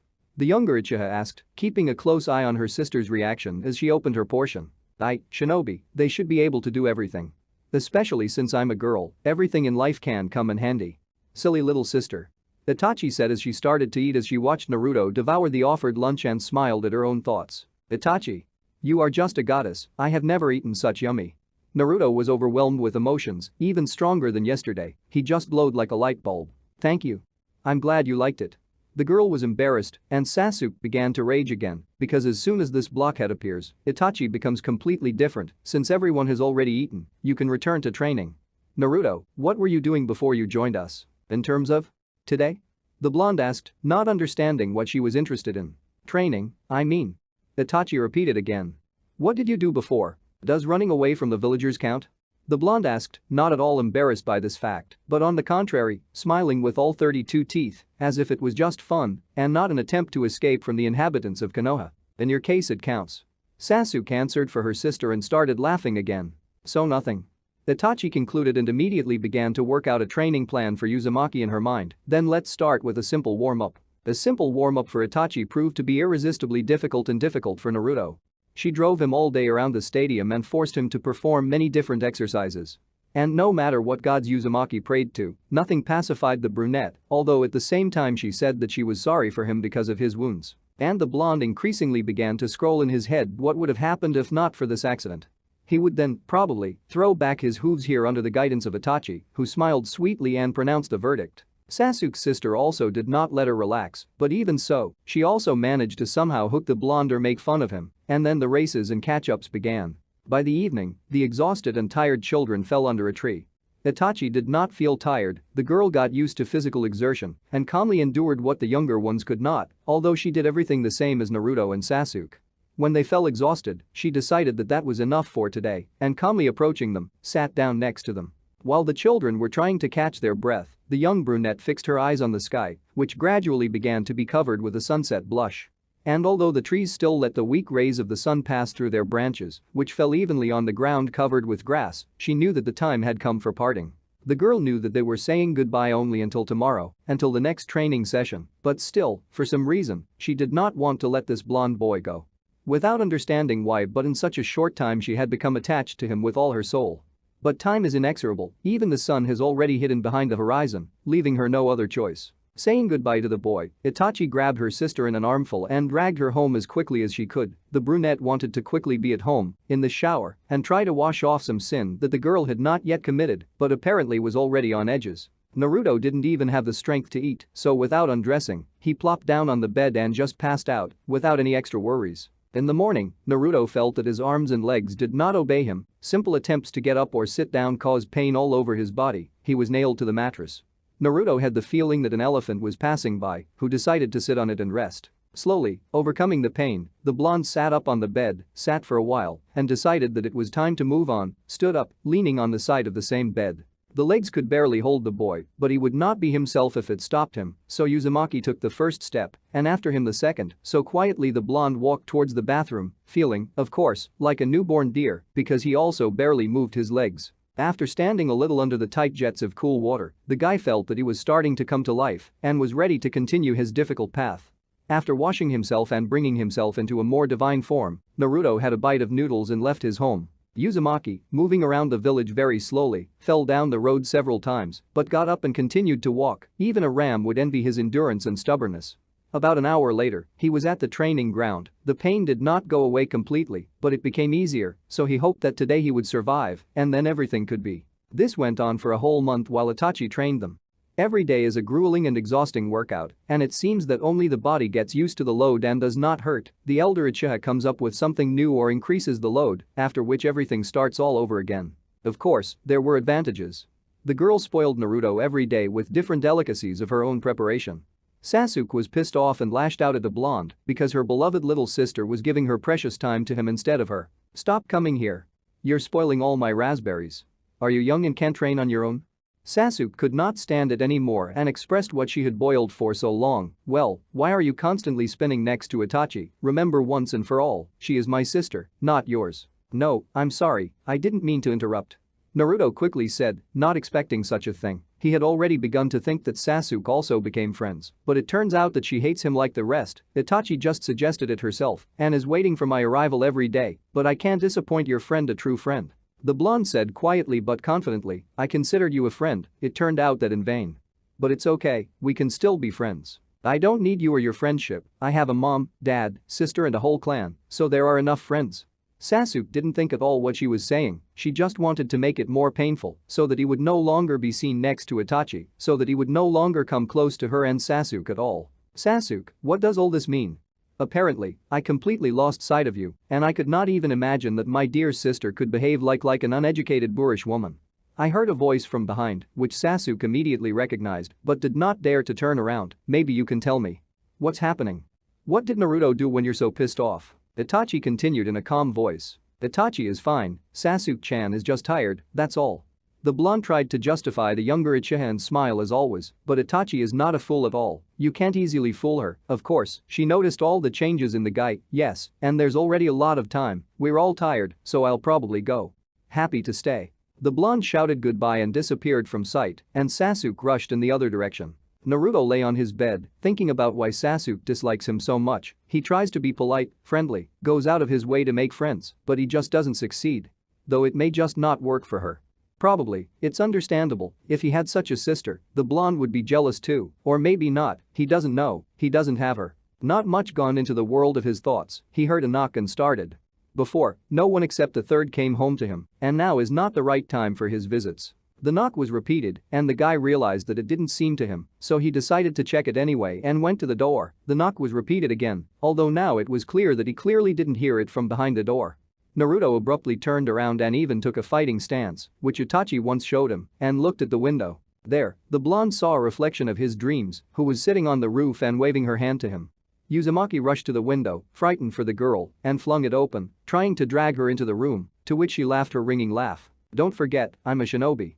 It's okay, better come to me, see what a starry sky," the girl said and disappeared from sight. Naruto was a little hesitant, but anyway he climbed onto the roof, which was not very large and not very sheer. Itachi caught him and held him, seating him next to him. "Don't be afraid, I will hold you. I won't let you fall or get hurt," Itachi said softly but confidently and hugged him so that the blonde wouldn't fall. Naruto was a little embarrassed by such attention, but did not resist, feeling a pleasant warmth spread inside him. "You are my friend. The person I need, who in a month, or maybe even from that first day, changed me, taught me to laugh and greet a new day with a smile, to believe only in the good, and if it doesn't work out, to achieve this by all means. I really forgot what is possible," Itachi said and looked at Naruto with such a tender look that the blonde was afraid to even breathe, so as not to spoil the moment, so that this obsession would never end. "I'm leaving on a mission tomorrow. When I return, I don't know. Although I stayed in the village anyway, I wanted to stay longer with you and Sasuke." Seeing the flash of sadness in the boy's eyes, she quickly continued, "Forgive her, she's not from evil, she's just a little stupid, Sasuke." Itachi smiled and Naruto answered her with his smile. "By the way, I have a present for you." The blonde, without hesitation, took the gift and smiled. So contented and happy, they spent some time on the roof, in silence, looking at the beautiful and distant stars. True, when it became very cool, the girl urged the Uzumaki to return to the house. She helped Naruto back to the apartment and heard a soft thank you. It seems like a simple word, but a lot depends on how and who said it. And hearing them from Naruto, she was truly happy. "Naruto." Itachi called out quietly to the boy who was already in the room. But Uzumaki heard and turned to the brunette, who continued to stand on the other side of the window. She called him closer. Thanks for showing up in my life. She said very quietly in response, never cheat on yourself and train hard. Itachi said, wagging her finger, to which the blonde smiled. Pulling him by the collar of his t-shirt, the uchiha kissed the boy on the cheek and jumped off the roof. The uzumaki leaned out of the window as far as he could, holding onto the sill. He wanted to check if it was true or maybe he dreamed it, wanted to check if the girls were still there or had disappeared, as they had done in the hospital. Itachi was there, she waved her hand and shouted goodbye, see you soon Naruto. And Naruto and stood still, realizing that everything that happened was in fact. He blushed with embarrassment and could not even say goodbye, shocked by what had happened. Chapter 4 Training at the Shinobi Academy. Naruto was already 8 years old and now he was looking forward to the upcoming events, the most important of which was the day of admission to the Shinobi Academy. The blonde trained a lot so as not to lose face and to prove to the villagers that he is not a monster but a future protector and a real shinobi of Konoha. The scrolls that Itachi gave were very helpful. The first scroll was all about chakra. What, where and with what they eat. In the second, how to feel and use this chakra, however, very simple manipulations, although at this stage it was not required anymore. Since the beginning of training with the scrolls, the most difficult thing was to feel the chakra, to find it in oneself. To do this, the blonde began to meditate a lot, even if it was difficult for such an energetic guy, but he tried. He went deeper into the forest or climbed a rock with the faces of the Hokage, where he trained, and then sat down in a pose for meditation, relaxing and trying to feel the essence of being or something else, although often thoughts went to a completely different step. But no matter how difficult it was, the blonde learned to restrain himself and abstract from everything. Having felt all the same chakra, the blonde began to try to control it, disperse it through the body, direct it. Physical development was also an important stage, so Uzumaki trained every day, performed all the exercises that Itachi had previously given them, only now, when they were performed, he also used chakra little by little, and after 2 or 3 months, he began to add load because he seemed a little. Naruto tried his best, he even forgot to think about the rest, he trained from dawn to dusk. The blonde did not want to disappoint his girlfriend, whom he had not seen for so long, and whom he managed to miss. Although there were other advantages, he began to spend very little time in the village and, accordingly, to see the inhabitants who disliked him so much. In addition to various chakra manipulations in the second scroll, Naruto found a piece of paper, a small letter, where one technique was described with the wishes of good luck. Namely, the shadow clone technique, which was not quite ordinary and also forbidden. Over the study and attempts to master the technique of Uzumaki had to sweat a lot. Without really learning how to use the chakra, the blonde began to fold the seals, as indicated in the letter, but each time he failed. At first he only got puffs of smoke, then something like a ghost, he even wanted to give up trying for now, but could not resist, either out of stubbornness or curiosity, continuing to summon something remotely similar to a clone every day. In addition, despite all the failures, Uzumaki understood that everything was only in his hands and was really grateful to Itachi for his help. One warm summer day, Naruto was coming home early. For the first time in a long time of grueling training, the boy decided to rest, just eat well and lie around, doing nothing. Leaving the forest, he headed home through the park, where he saw a not very pleasant picture. The boys bullied the girl. A pretty girl with light eyes and dark hair blushed, then turned pale from the unpleasant words of the boys, who not only spoke badly of her, but also pushed and grabbed her. Naruto didn't think twice and rushed to help the little girl, who was on the verge, but held on with all her might so as not to cry. He perfectly understood her feelings because he himself found himself in a similar situation more than once, and often worse. Pushing in different directions the guys who were a whole head taller than himself, the blonde reached the girl and stood in front of her, arms spread wide, ready to defend against any attacks. Of course, the boys did not like this, and now they spread to a new victim, who, as they believed, did not understand what he was doing and what he was getting into. "What do you want, little guy?" one of the guys asked rudely. "Get out of here, good, said the other, shoving the blonde in the shoulder with all his might, from which he staggered and took a step back, while continuing to close the girl from enemies. "It's not good to offend little ones, especially girls," the Uzumaki began to say, but he was shoved again and began to laugh out loud. "Please don't," the brunette stammered very quietly, grabbing Naruto's t-shirt with her small hands. "It's all right, I won't let you get hurt," the blonde said quickly, turning towards the girl with a smile. "Just look what a hero," one of the hooligans shouted and turned back towards the Uzumaki. "It seems to me that he should be taught a lesson so that next time he doesn't pretend to be God knows what," said the second and suddenly lunged forward, punching Naruto in the stomach. Naruto bent over from the blow but realized that thanks to the chakra that he now involuntarily uses, dispersing through the body, the blow did not cause such damage and did not bring such pain as before. The blonde stood up straight again and immediately received another blow from the other side. He wanted to protect the girl, but he didn't want to show his, although not so great, but achievements, true abilities, especially since Uzumaki was not sure that there was no one among the hooligans who could also use chakra. Therefore, he took blow after blow, sometimes grouping and deflecting blows from the girl, who no longer held back, whispering and crying something. Naruto decided to wait for the guys to run out of steam so he could safely escape with the brunette. True, while the blonde waited, they managed to beat him rather sickly, and when, finally, the hooligans began to show the first signs of fatigue. Hinata Heim, Hinata Heim. The man shouted, quickly approaching the brunette. The hooligans gathered their last strength into a fist and fled in different directions, and Naruto collapsed to his knees and breathed heavily, yet it was hard to take so many not weak blows, even weakening them with the help of chakra. Bruises slowly but surely began to pour on the face and body, a small warm trickle of blood flowed along the edge of the lips, but the guy did not even pay attention to this, continuing to cover the girl as best he could from his position.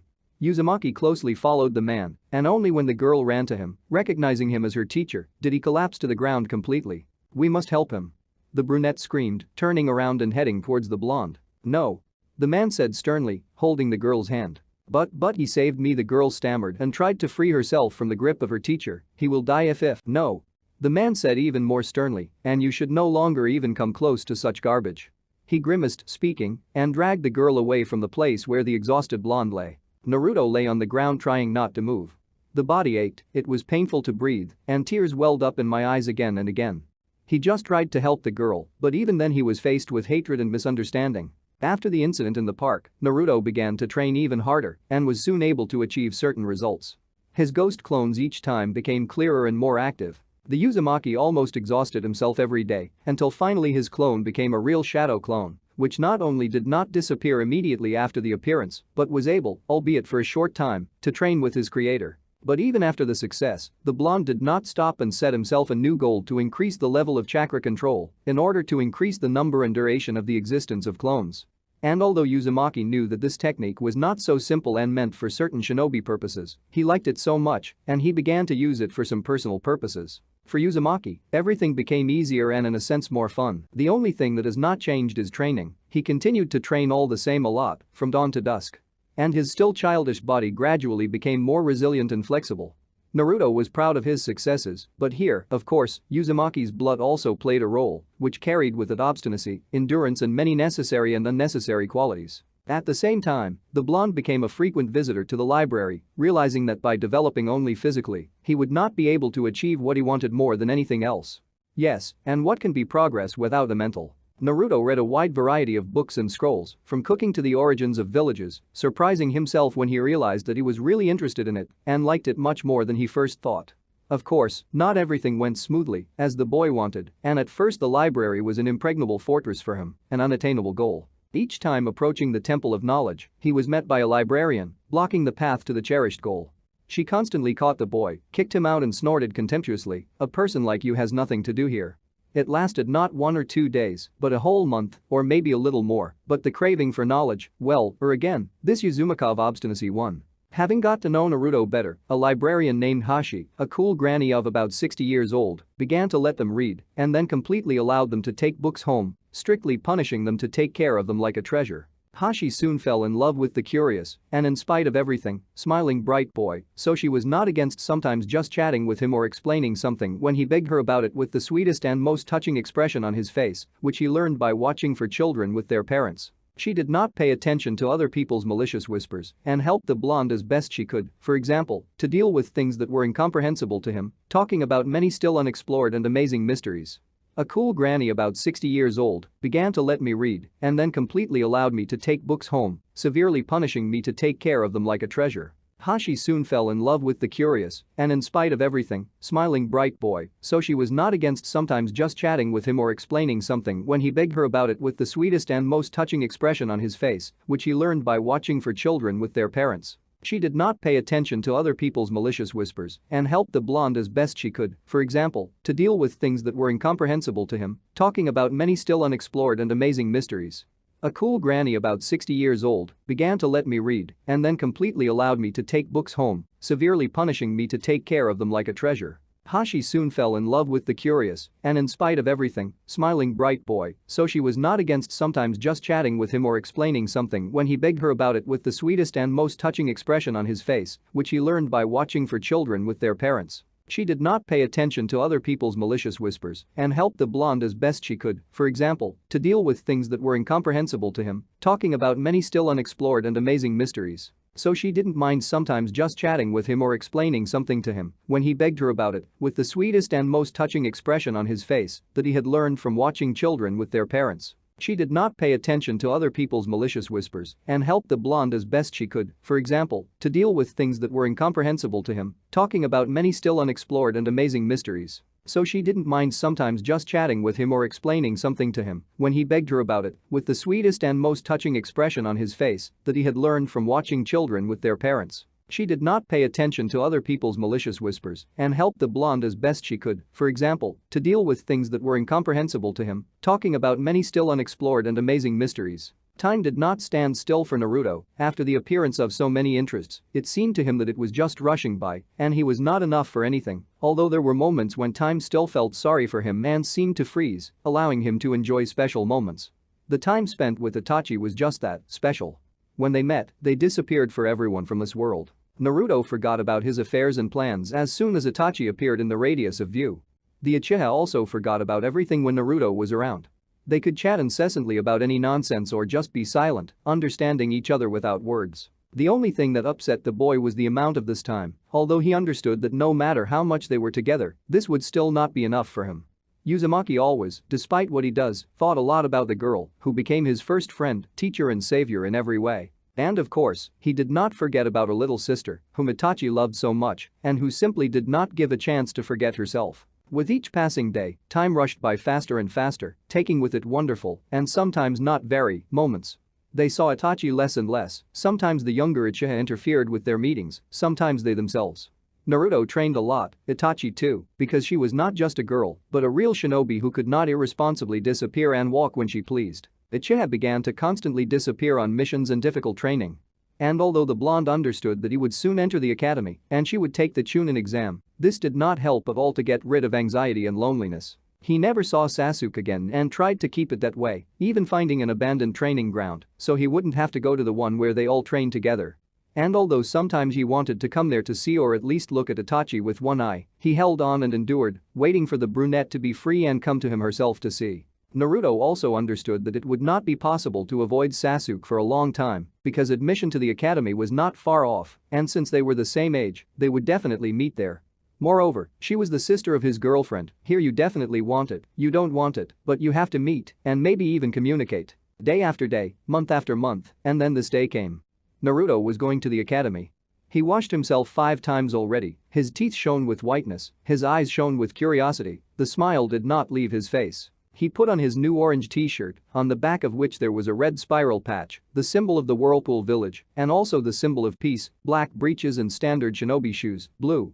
He looked at his reflection in the mirror and tousled his hair. Since yesterday, the blonde could not calm down, looking forward to the upcoming acquaintances and, of course, the meeting with Itachi, who will definitely come to support her sister. They had not seen each other for a long time, and he managed to get bored. Today, the blonde is definitely in for a lot of shocks, one of which he considered meeting with Sasuke, and no matter how you try to delay the moment, but this meeting is inevitable. A lot of people gathered around the academy, children with their parents, students with teachers, shinobi, but whoever was not there. Only Naruto was all alone, he sat on a swing not far from the academy and looked at this motley and cheerful people. Hey Naruto. Long time no see. How are you?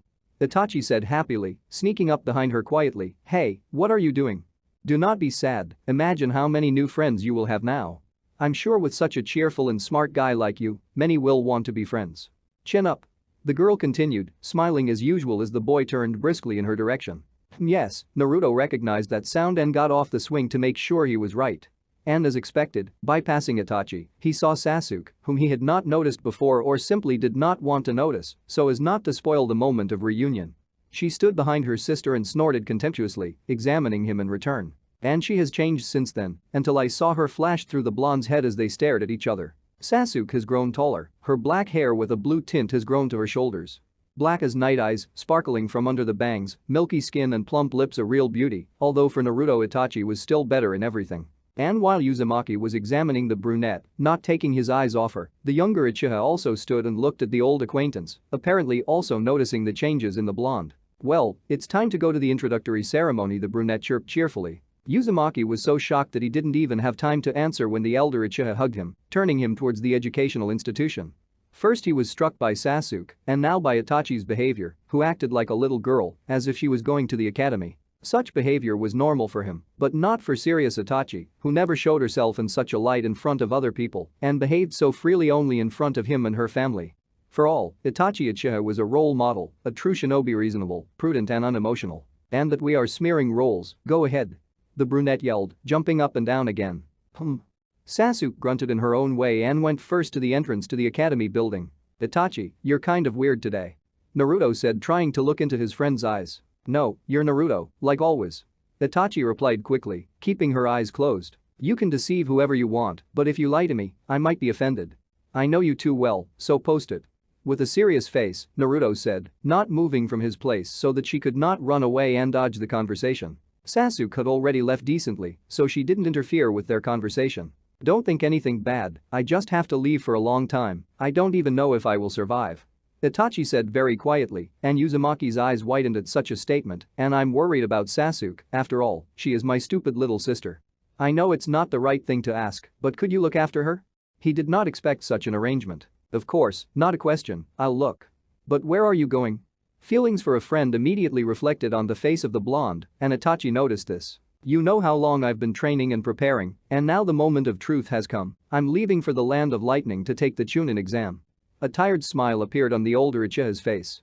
"And Sasuke, she's been behaving unbearably for a week now, she's against me going. Of course, I understand everything, but my nervous system is already at the limit, and then there is Sasuke with his quirks. I am very worried and afraid that she might do something. So I didn't think of anything other than to ask for your help." Putting her hands together and making a pleading pug, Itachi looked at Naruto, waiting for a reaction. "I understood you. You don't have to worry about your mischievous little sister, I'll make sure she doesn't get into trouble. And as I understand it, you will not mind if I, if necessary, of course resort to educational measures." The surprised look of his girlfriend did not embarrass the boy at all. "Do not worry, everything will be fine." The guy finished and smiled his brightest smile. Deciding that all matters were settled, Naruto grabbed Itachi's hand and dragged him to Sasuke, who was standing at the entrance to the academy and looking at them unkindly. After the tedious speech of the third Hokage, all the children were separated into classes, and what was Naruto's surprise when he saw Sasuke? Everyone sat down in their seats. The blonde took the far desk so as not to attract attention, although the teacher noticed him anyway and scanned him with his eyes. The Uchiha sat even further away from the blonde, only too close to him, or rather just behind him. The lessons went slowly, and Naruto was frankly bored. Sitting still and listening to the teacher was beyond his strength. Haruka Yamino, that was the teacher's name, looked rather ordinary considering they lived in a shinobi village. Medium height and build, with brown hair tied in a ponytail. Dark eyes, like most of the inhabitants of the village, except for the Hyuga clan, and standard Konoha shinobi clothing, complete with a protective protector, sandals and body armor. Although he still had a distinctive feature, so to speak, his only feature. His scar, which runs along the entire bridge of his nose, apparently received in his youth, attracted much more attention from the blonde than his explanations. The teacher tried very hard to explain the history of the hidden villages clearly with interest, but Naruto thought that this lecture was boring, and Haruka-sensei's monotonous voice drove him to sleep. Although maybe another reason was to blame for this, because the blonde already knew all this, even more than the teacher broadcast. Uzumaki thoroughly studied this topic in the library, and therefore now he did not listen to him at all, and in order not to inadvertently fall asleep, he began to spin around and then completely turned away and began to stare out the window. So the first day at the academy ended quite normally, only the blonde was tired of doing nothing, so he headed to the training ground in order to somehow release all the accumulated energy for that day and work out a little. And only when the evening sun disappeared below the horizon and the surroundings turned into cold dark blue shades of the night, Naruto went home. Days, weeks, months began to fly at an incredible speed. Training at the academy became for Naruto a new step in acquiring knowledge and more. He made friends, not of course like Itachi, whom he always considered special, but just good friends with whom he could now chat or play pranks, for which he often received scolding from Haruka. Now he was not alone, now he hardly remembered the bitterness of loneliness and resentment against the whole world. Nara Shikamaru and Inuzuka Kiba became his eternal assistants and associates. Sometimes they were joined by Akamichi Chouji, completely different in character, but no less friendly.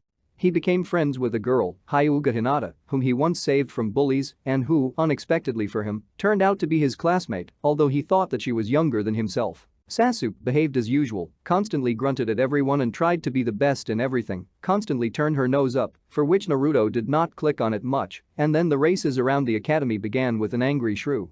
If Itachi knew how much Uzumaki liked to infuriate her sister, she would never have asked the blonde to look after her. And he just wanted to see at least some emotion on the face of this little beast, who sometimes looked so much like an older sister. It wasn't just a blonde who noticed Sasuke's transformation. Her beauty began to attract so much attention that the guys began to follow her in droves and call on dates, and Uzumaki, seeing the harassment, did everything in his power, or rather, just took her out with something, and began new catch-ups, from why a lot of guys can't stand him. It turned out that the Uchiha was constantly with him or he hung around next to her. Naruto even managed to steal the first kiss from her, unwittingly. Purely by chance.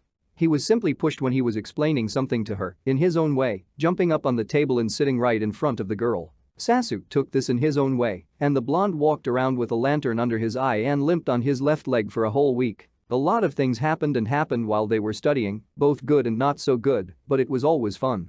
The brunette herself did not notice how Naruto slowly but surely became irreplaceable for her, someone necessary and important. Only with him could she be herself, gradually understanding why her sister constantly spent time with this misunderstanding. Time flew by, one season followed another, and even despite various pranks and practical jokes, everyone studied and practiced tirelessly. Uzumaki adored practice because you don't have to sit in a stuffy office, but you could throw out the accumulated energy, although he didn't try hard to shine with his knowledge and skills, giving the reins of leadership to the Uchiha, but he didn't fall into the dirt either. Classmates considered him a clown, but he did not mind, although he became serious when necessary. Itachi and her team arrived in the land of lightning and immediately went to the village hidden in the clouds, where they were not even given time to rest and eat, but were immediately sent to the first stage of the exam, which was written, like in all villages. The written exam tested the ability to obtain information, remaining unnoticed, to be firm and confident in yourself and your comrades. Itachi's team coped with the task with ease and were finally able to rest in the rooms provided to them. They spent a whole month training and preparing for the next stage. No one could predict what it would be, every time it changed. But when the moment they were waiting for arrived, it was impossible to say with certainty that everyone was ready.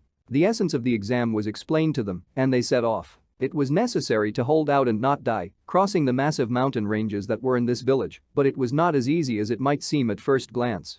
Frequent thunderstorms and lightning constantly striking the ground did not allow us to move quickly and far. Food and other supplies necessary for life were taken away, so whether it was food or medicinal herbs, they had to be obtained on their own along the way. For the entire task, 5 days were given, who, after the expiration of this period, did not have time, automatically dropped out. On the way to the goal, Itachi's team encountered many creatures unknown to them, which were not only huge, but also very dangerous.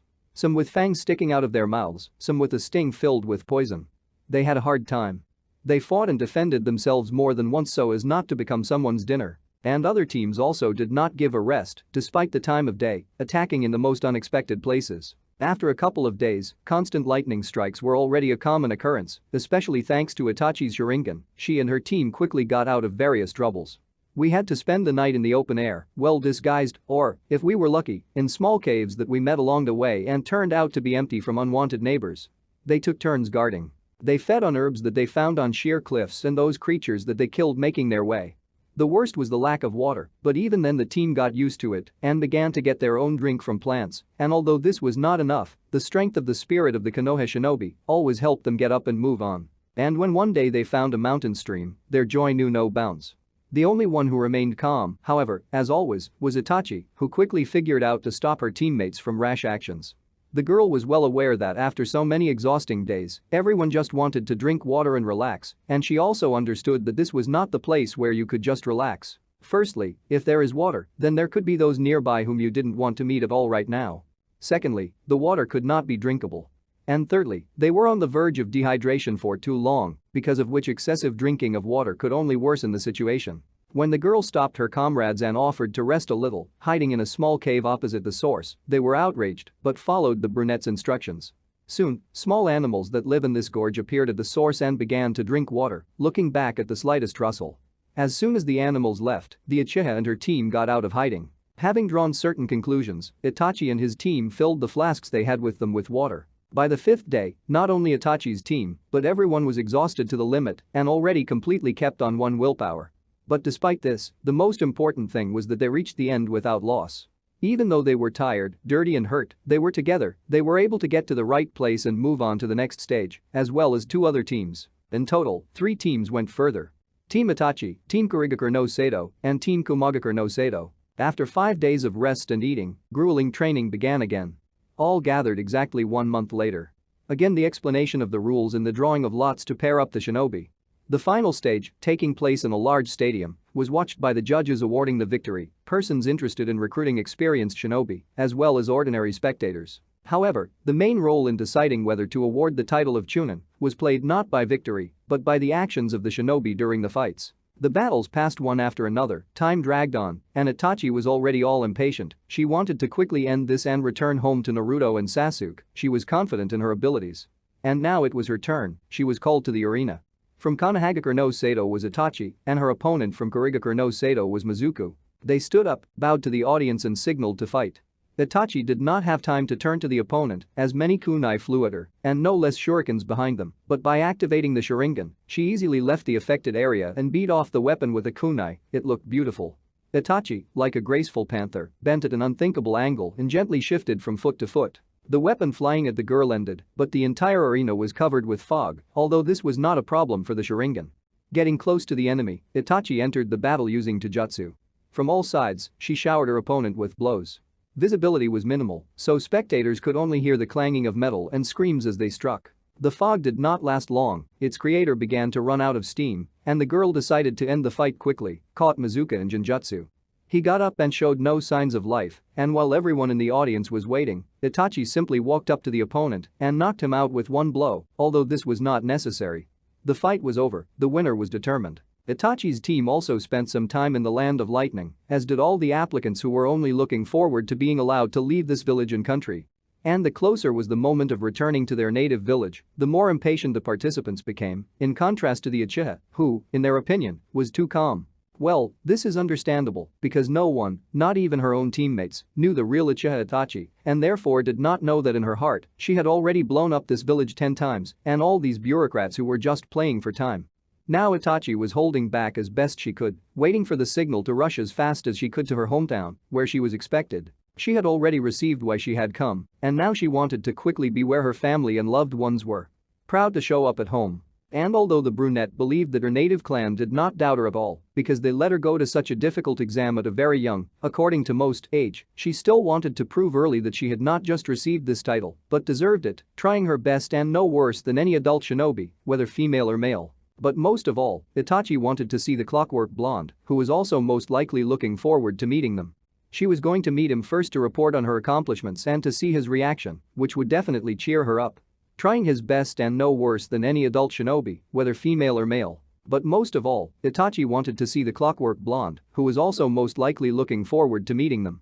She was going to meet him first to report on her accomplishments and to see his reaction, which would definitely cheer her up. Trying his best and no worse than any adult shinobi, whether female or male. But most of all, Itachi wanted to see the clockwork blonde, who was also most likely looking forward to meeting them. She was going to meet him first to report on her accomplishments and to see his reaction, which would definitely cheer her up. Naruto found out about Itachi's return and waited at the gate. Of course, Sasuke didn't sit at home either. The meeting happened unexpectedly. Itachi flew at top speed into the village, leaving the team behind, and since Naruto was standing on the road, she flew into him, and they continued to fly together for some time. Sasuke watched this picture. During the flight, Itachi felt her native chakra and hugged the blonde. He also pressed the girl to him without hesitation, and although she was taller than him, this did not prevent the uzumaki from turning around and standing up in flight, slowing down, while the brunette was in his arms. She tightly hugged the blonde around the neck and peered into his eyes for a long time, and then just smiled and kissed him on the cheek. She was very glad to see him. Sasuke came over and, of course, snatched her sister from the hands of this pervert, as she put it. Well, then the missions, tasks. At the age of 11, Itachi became a member of the Anbu, and at the age of 13 she was already appointed their captain. The family was proud of Itachi's success. Her father considered her as the future of the Uchiha clan, although for Sasuke, she remained a beloved sister and role model. Chapter 5 Date. Naruto is already 11 years old and of course he has grown up. Now he is already 147 centimeters, and there is not a single hint of his former thinness, a strong and pumped up boy. Clothing has also changed. And Naruto began to wear an orange jumpsuit, a slash tracksuit with blue shoulder and waist panels, a high white collar, a red spiral patch, orange pants, and standard shinobi shoes. Sasuke, too, did not stand still and became prettier in front of her eyes. She was no longer that little tomboy girl. The girl was slightly taller than Uzumaki, her height was 150 centimeters, her hair grew to the waist, and she closes them in a high ponytail. From clothes she preferred the traditional clothes of the Uchiha clan. A blue shirt with short sleeves and a long collar, the symbol of the Uchiha clan on the back, white arm warmers and knee-length black breeches, tightly fitting and beautifully emphasizing her slender legs. Naruto's habit is next to Sasuke and has remained to look after her, even after Itachi's return, especially since the older sister seems to be in the village, but it seems not. A new title, as they say, new duties, she rarely appeared at home. Itachi, there was not enough time at all, but she tried to find a little for friends. She sometimes visited Naruto in the evenings at his house, and they sat for a long time, just chatting, drinking tea with sweets brought by the girl, or looking at the stars in silence. Most importantly, they were there, and Uzumaki was happy only from the realization that he had such a friend, the first and the best. She could see Sasuke at home, and no one cancelled the training, so the Uchiha continued to train her sister, only now it was clan techniques. While Naruto and Sasuke studied at the academy, she spent her free time with her friend Shisui, another diamond of the Uchiha clan, smart, talented and undeniably beautiful. This seems to be the peculiarity of the clan. Shisui, like Itachi, served in the Anbu unit, so it was not difficult to see each other. Sometimes they went on missions together. Without thinking twice, a friend began to train with her sisters and help Itachi with her mischievous beloved Sasuke. Naruto continued to train alone at an abandoned training ground, pumping his skills so that he would not embarrass himself in front of Itachi and Sasuke later and, if necessary, be able to protect his girlfriends. Uzumaki understood that he was far from Itachi and rather she would protect them, but did not want to give up. You never know what could happen in the future, especially since he is a man after all, albeit still small, but time does not stand still, so he must be able to stand up for yourself and defend your point of view. Having become the captain of the detachment, Itachi directly communicated with the Hokage and advisors, and one fine day Hiruzen called her to an informal conversation, but a secret one. The Hokage told the counselors that he was going to visit the academy and the students. That's how it was at first, and then he just disappeared. Even the personal guards could not find him. Itachi, in order to unnoticed get into the archive, which is located inside the Hokage monument and where Hiruzen called her, had to wander around Konoha a little, go to the Dango restaurant, and leave the clone there and evaporate. When they finally met in the archives, the third immediately set up a barrier from wiretapping and invited Itachi to sit down. The conversation was going to be difficult. The Uchiha saw the Hokage's serious attitude and did not refuse the offer, quickly dividing the distance between them and sitting down in the prepared place. The Hokage decided that there was no point in beating around the bush, especially since they did not have much time, so he immediately got down to business. Itachi, I have some information about your clan that I want to discuss with you. With all his excitement, Sarutobi said calmly. The Uchiha sat with an impenetrable face and listened attentively to the interlocutor. Something must happen, since the Hokage himself goes to such tricks to talk in private. Why not do it with the head of the clan? The brunette asked without changing her expression. Hiruzen sat down in front of the interlocutor so that it would be more convenient to speak and sighed heavily. Yes, of course, under other circumstances, it would be better, but this is not the kind of information that can be shared with everyone. You are an Anbu captain and a strong Kunoichi, and for all the years of service you have created a good reputation for yourself and earned my trust, and since it is your clan, my choice fell on you. Itachi narrowed her eyes and stared with a silent question. Just listen to me, and then decide whether to bring Fugaku-san up to date. Okay, I understand everything.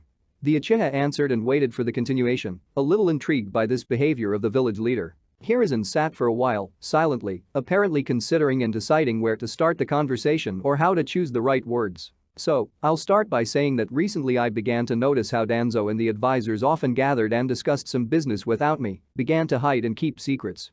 You understand, I didn't like it at all, and I set them up for surveillance, for everyone. But they still managed to hide, even from the most nimble Anbu's years of experience, still didn't go to waste so easily. Although one of my personal guards still managed to find them and go unnoticed after all, be it another way, I'll probably never see him again. I didn't see. The Hokage paused and continued more decisively. Shimura is plotting something against your clan, and advisors support him. In terms of? Itachi asked quietly. They're going to destroy the Uchiha clan. From the words of the third, Itachi's eyebrows began to slowly creep up as he digested the information. We found out only that they are going to compromise your clan, I don't know exactly how. And then, as it were, legally, destroy it. Hiruzen fell silent, and Itachi got up from her seat and began to walk back and forth, thinking over what had been said. Previously, under other circumstances, the Hokage would have been very surprised at such behavior of one of the Uchiha clan, but knowing with whom the girl had recently begun to communicate and spend time, he did not bother. The man himself was not averse to devoting more time to the boy, but he understood that this could cause unnecessary attention. Dansman the elders watched his every move, which could not escape the Hokage and not push him to different thoughts. Hiruzen tried to keep such thoughts behind 7 locks in the darkest corner if he couldn't get rid of them completely. "What are you going to do?" Itachi began in her commanding voice, not even thinking that the Hokage was sitting in front of her. "That's why I called you. Discuss the next course of action. As the Hokage of Konoha, I'm not going to let the village run amok, not even the counselors." Also getting up from the chair and approaching the Uchiha, the third said, and put his hand on her shoulder, not squeezing it much, "We will definitely solve this problem. It will just be easier to act together and protect the clan and the village." "Yes, you are right, Hokage-sama." Itachi bowed. "Maybe there is some more information? My spy reported that they were discussing terms." He scratched his forehead and stared at Itachi, who, in turn, looked at him expectantly. "We have 6 months before irreparable consequences. Therefore, it is necessary that you watch both the civilians of the clan and the shinobi. You yourself understand, I cannot get into the territory of the clan and dictate my rules, and you will check everything from the inside. If you need help, always ask, I can even provide an assistant." Sighing, Sarutobi continued, "It is worth especially carefully studying the files of the Konoha police, employees, and in general all the available information on this institution. I suspect there is a spy there. Danzo has always had a well-established espionage, he knows how to get information." The Hokage thought again, and Itachi waited until the third suddenly asked, "Well, what will you answer me?" "Honestly, I did not expect this. But since the Hokage himself offers his help to me, how can I refuse? An assistant is useless, it will only attract extra attention, I can handle it myself. I will monitor any movements and actions of the clan and will report every week directly to you." Itachi replied, getting ready to leave so that they wouldn't miss her and start looking for her. "If new information appears, call at any time. Goodbye, Hokage-sama." The girl headed towards the exit but stopped when she heard the words of the Hokage. "Itachi, wait. I have one more thing for you." She looked towards the third with interested eyes, and the Hokage did not pull the cat by the tail. "You should no longer meet Uzumaki Naruto." "Is that how it is?" "Why?" The brunette spoke quickly. The man noticed in the eyes of his captain a real storm of emotions. In any other situation it was not possible, but not when it comes to her family. But as Hiruzen understood, Naruto was not a stranger to her. "I don't see each other, I don't communicate, I don't meet at all. Hiruzen wasn't joking, he scanned Itachi with his piercing gaze. "Is this a request or an order?" Already taking control of emotions, asked the Uchiha. "An order, if that makes you feel better." The Hokage replied and also walked towards the exit. Itachi couldn't move, she didn't understand what was wrong with their communication. "Do I have the right to know the reason for such an order?" With notes of sadness asked the girl. Hiruzen stopped, taking off his hat, and looked at Itachi already quite kindly, as he always did. "Itachi." Sarutobi breathed out barely audibly, "This is classified information, and I have no right to divulge it." The girl did not wait for other excuses and quickly walked on until she felt that she was being held by the elbow. She had to turn around, "But I can tell you where to find out the truth, and when you find the answer, come for the answer," and whispered very quietly in his ear what to look for and where. Itachi listened and memorized all the details. She would find out, she would definitely find out. "The order will be carried out, Hokage-sama." The Uchiha replied, then bowed and left the archive, followed by the disappearance of the Hokage himself. Naruto had not seen Itachi for more than a month and missed their gatherings, asked Sasuke, and she just shrugged her shoulders and said that she herself would be glad to see her sister more often. The blonde then suggested that she take a walk, and the Uchiha was in culture shock for a week, considering Naruto's words. And yet she agreed to go with him on a picnic at the weekend, only because of nothing to do and out of pity for the Uzumaki, as the girl then put it. Since earlier Naruto read a lot and practiced cooking, and recently, due to studies and training, there was no energy left for shops, and he saved a lot, the guy decided to treat himself and Sasuke to his cooking, the more he doubted that the girl would cook something edible. "On Saturday I woke up early, took a shower and got ready." In the store, the sellers looked askance and hissed at him, but they didn't kick him out anymore, and this pleased him. Having collected food and paid for his purchases, Uzumaki went home to prepare for a picnic, which he and Sasuke were going to spend in the park. He made onigiri with tuna, sandwiches with sausage and cheese, scrambled eggs, fruit just in case, took tea and juice, put everything in the basket along with cutlery. He put a large blanket next to him, which he bought for himself, but on such an occasion, nothing is a pity. "I examined things for a long time and came to the conclusion that it was necessary to put all this into print, which I had recently mastered after reading it in some book." He folded the seal and everything is hidden with him. Sasuke lamented for a long time and why she only agreed to go for a walk with an idiot, but the Uchihas do not throw words into the wind. She spent the whole Friday evening and half the night in the kitchen trying to concoct cookies, but it turned out to be some kind of fiends that killed on the floor with just one smell. Itachi walked nearby and offered to help, laughing at the unfortunate cook. But Sasuke wouldn't be Sasuke if she agreed, damn pride wouldn't let her. When asked by her sister who the young experimenter was going to kill in such a sophisticated way, the youngest only rolled her eyes and grunted. Waking up in the morning, she got up exhausted, sleepy and angry at the whole wide world. After bathing and looking for clothes for the day, though she didn't bathe for long and put on her usual clothes, what's the difference, this is not a date, but just a picnic with an idiot, Sasuke thought.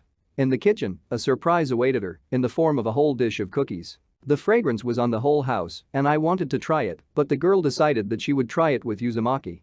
She left a thank you note for Itachi on the table and stuffed the sweets into a bag and went to the park. In the evening, Itachi watched a strange picture, Sasuke at the stove. She laughed for a long time when she saw this, then took pity and decided to help, though Sasuke did not let her in, puffed and snorted like a kitten. Waking up early in the morning, I cooked normal cookies and waited for my sister in ambush. The brunette threw the cookies into the bag and ran away, and Itachi could only silently observe and be surprised at her sister's quick wits. After having breakfast and getting ready, Itachi thought about how to spend her day off and decided to follow her stupid little sister. A middle-aged man, black long hair that reaches to his shoulders, large dark eyes, like all members of the Uchiha clan, there are small wrinkles under his eyes that give him a more severe look, walked around the office back and forth, winding more than one circle. This man's name is Fugaku Uchiha. Recently, he has noticed a change in his eldest daughter, Itachi Uchiha. Her behavior alarmed the man, she became strange and secretive. At first, he attributed this to the fact that she is an Anbu captain, and this is not only a physical load, but also a psychological one. She is responsible for the lives of other people and performing various missions, which are not always pleasant. Fugaku expected that over time everything would return to its usual place, but time passed, and the daughter became more secretive and thoughtful, not noticing anything and no one around. The weirdness continued. Here she was, but she is not, and in all places at the same time. The Uchiha did not last long and summoned her friend, Shisui. The man asked what could happen, but it turned out that she was not in the know either, but she also noticed some changes in Itachi, and then Fugaku decided, by all means, to find out what was happening with his daughter and ordered Shisui to watch her. Sasuke was approaching the entrance to the park when she noticed a blonde with empty hands, made a note to herself that he was still a real idiot since he came to a picnic without food. She approached him with a nasty smile, ready to say everything. Naruto stood and smiled at all 32. "Hey, Sasuke-chan." The guy began to wave with both hands, and Sasuke rolled her eyes and walked past him, straight into the park. Without hesitation, he rushed after her, shouting, "Sasuke-chan, wait, what are you doing?" Uzumaki continued to run after her, and she pretended that they did not know each other. "Wait, I wanted to show you such a place." The blonde yelled, trying to get attention. And he did it. The girl stopped abruptly, and he slammed into her back and collapsed on her ass. "So show," Sasuke said, looking at the guy lying on the ground with a grin. The blonde got up, grabbed Sasuke's hand, she pulled it back, but he repeated the attempt and already firmly grabbed her hand so that it would not break out and drag him into the depths of the park. If he had turned at least once, he would have noticed a blush on his cheeks, but the blonde was too keen on dragging her through the bushes and muttering something under his breath. "Are we going to jump through the bushes?" "Already calming down?" asked the girl. "Not really. Look, we've already arrived." Naruto replied and stopped. They stood in a clearing, everywhere there was greenery, flowers of different colors, and turning around, she saw a stunning view of the village from a small height. While Sasuke was looking around, Naruto spread out the blanket and began laying out snacks. The younger Uchiha turned and saw that this place seemed to be hidden from prying eyes by a green wall of trees and bushes. Looking further, she noticed all the preparations of the blonde and was not just shocked, the girl for the first time could not sneer or say something and stood still with round eyes and an open mouth. Naruto approached the brunette and gently covered her mouth by the chin, took her hand and led her to the picnic area. She followed him like a doll, not understanding anything and not reacting in any way. The blonde just as gently seated her on the fabric and sat next to him. A minute passed, silence, another 5 minutes passed, silence, another 10, still quiet. Itachi was watching the whole scene from her hiding place, wishing she could join her friends, sit between Naruto and Sasuke so they wouldn't sit so close together. Without understanding why, she began to boil, jealousy, maybe as a friend or not, Itachi herself did not know, but something was definitely going on with her. She was not going to leave, so she sat and watched, gritting her teeth. Not far from them, another spy, so to speak, was hiding Shisui, only the girl was watching not for a couple, but for Itachi. When she noticed hitherto unseen emotions on her friend's face, she followed the direction of Itachi's gaze. I wonder what her friend saw that her always stony face suddenly changed, showing the whole range of emotions, and saw a familiar couple. Everything fell into place. Now you can come the inconsolable father, his daughter just fell in love. Yes, Shisui saw such things from afar, unlike Itachi, but nothing. She would later explain to her friend what was happening. But she was in no hurry to leave either. It was too interesting how the matter would end. Sasuke-chan? Are you with us? Asked a worried Naruto. The girl turned to the voice and hung again. So, maybe something is wrong? From the new question, Sasuke woke up and broke into an enigmatic smile. Naruto, not expecting this, jumped back and grabbed the kunai. Who are you? What did she do with Sasuke-chan? Naruto, you're a real jerk after all. The Uchiha hissed, of course it's me. Who else would agree to go with you if not me? She took out a bag of cookies and wanted to spread it out, but remembered that she hadn't even taken a plate, so she hit herself on the forehead and returned her attention to the guy again. Uzumaki, come here or I'll get angry. Putting away his weapon, he slowly approached, looking around, and Sasuke smiled again. And you still don't have any dishes by chance, otherwise I bake cookies. Sasuke said, pointing at the package. Of course not. The guy answered and, as if by magic, pulled out another deep plate from the seal on his hand. He took it at the last moment just in case, so it was not in the basket. While Sasuke was in shock again, the guy approached her and held out a plate. Hold on, that's enough. So Uzumaki, today you decided to bring me to a heart attack, what kind of tricks? The brunette spoke up and stood up. She slowly but surely approached the guy with a murderous aura. Naruto just shook his head and looked for a place to retreat. Uzumaki. Sasuke said with pressure and a little longer, already very close, frightening with her determination. Sasuke-chan, calm down. I didn't even have those thoughts. The blonde man quickly rumbled and began to wave his hands in a conciliatory gesture, forgetting about the plate, which slipped out of his hands and soared up. They turned towards the flying vessel and, unable to move, watched the flight as spellbound. Sasuke dived first and, making a lunge towards the flying object, which, by the way, had already completed its enchanting flight and began to fall, caught this astronaut. He didn't have any thoughts. Said the brunette, waving a plate in front of the guy's nose, do you even have them? In the end, the girl asked, arching an eyebrow, and stared at the blonde, who smiled guiltily and scratched his head. Yeah, it's okay for you to be mad. I thought we were going to have a great walk today, and you're making it harder. Uzumaki muttered under his breath. Okay, let's go eat, otherwise there was nothing in the mouth in the morning. Sasuke answered quickly and grabbing the blonde's collar with her free hand, the Uchiha dragged him to the makeshift table. Itachi barely kept herself from jumping out and kicking her little sister in her too smart little head. Shisui couldn't help but laugh as she watched. Sasuke laid out the cookies and began to burst everything that came to hand, washing down with tea. She was too hungry, so all decorum, behavior at the table, was forgotten at once, especially since her grumpy father is not here, but in front of Naruto you can. The blonde sat down next to her and, looking at the girl, began to eat slowly, ready to run at any moment. You never know what this beast will hit in the head again. Having had a hearty breakfast, Sasuke sighed and lounging on the blanket, lay her head on Naruto's knees. Uzumaki, who did not expect such a thing, even stopped eating, being afraid to move. Why are you shaking like a gopher? Don't be afraid, Uzumaki, a soldier won't hurt a child. And even more satiated. Sasuke said with a smirk on her face and closed her eyes, continuing to lie in the same position. How are the cookies? Unexpectedly, even for herself, the brunette asked, opening one eye and looking at the blonde. Delicious. The guy quickly replied. Well, he couldn't say that he knew perfectly well who cooked them, because this is one of Itachi's signature dishes, which she treated him to repeatedly. Well done. Naruto said softly and looked at Sasuke, who was still lying on his lap. The silence surprised the blonde a little, since Sasuke usually never ignored his words. She just couldn't help but say something sarcastic or boastful. Having looked a little, he saw how her chest was slowly heaving, and she was quietly snoring. Fell asleep. Okay, let him sleep. The guy said quietly to himself and putting down the instruments, began to sort out Sasuke's long hair. It was so comfortable that he himself was surprised at his own thoughts. Itachi could no longer look at this romance and jumped away. Shisui smiled and followed. A lot of thoughts and questions filled the black head of the girl, but now she just wanted to be away and not see these happy faces. Chapter 6. This is how the weekend went. Sasuke slept on Naruto's lap, who no longer felt his legs, but did not disturb the girl, continuing to sort through her long hair. So more than 1 hour passed, the blonde began to doubt that Sasuke was even going to get up. Suddenly, the Uchiha opened her eyes and jumped when she saw the blonde. And Uzumaki himself straightened his legs, ignoring the freaked-out girlfriend, began to rub and knead them, tried to get up, but it wasn't there. He crashed back making strange sounds. Sasuke, remembering what Uzumaki and herself were doing here, began to laugh out loud, looking at the blonde's efforts and panting. It was already getting dark outside, and Naruto began to pack his things to see his girlfriend off. Of course, Sasuke denied the noble impulses of Uzumaki for a long time, but is it possible to refuse when this same gentleman, who a minute ago so kindly offered to see him off, began plaintively and at the same time persistently to remind him of his angelic patience, thanks to which the Uchiha slept so well, and now his legs do not obey him. Listening to panting and not very flattering statements in his direction, the blonde saw the girl off and went home with a calm soul. And already at home he collapsed exhausted on the bed, immediately falling asleep. Uchiha Itachi, great and terrible, evil as hell, flew through the streets of Konoha without noticing anything.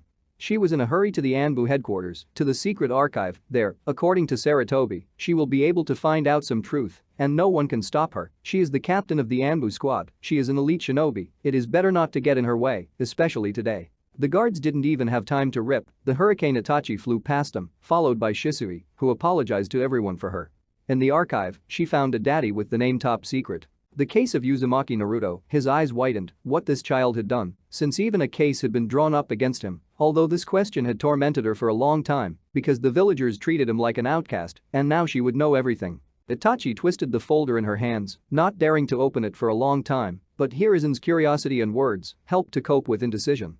Maybe, if she finds out everything, then the Hokage will allow, she sees him again, as before. She began to read, not noticing Shisui's serious eyes, which simply drilled, then a friend, then a folder, but she did not take any action, she just continued to watch.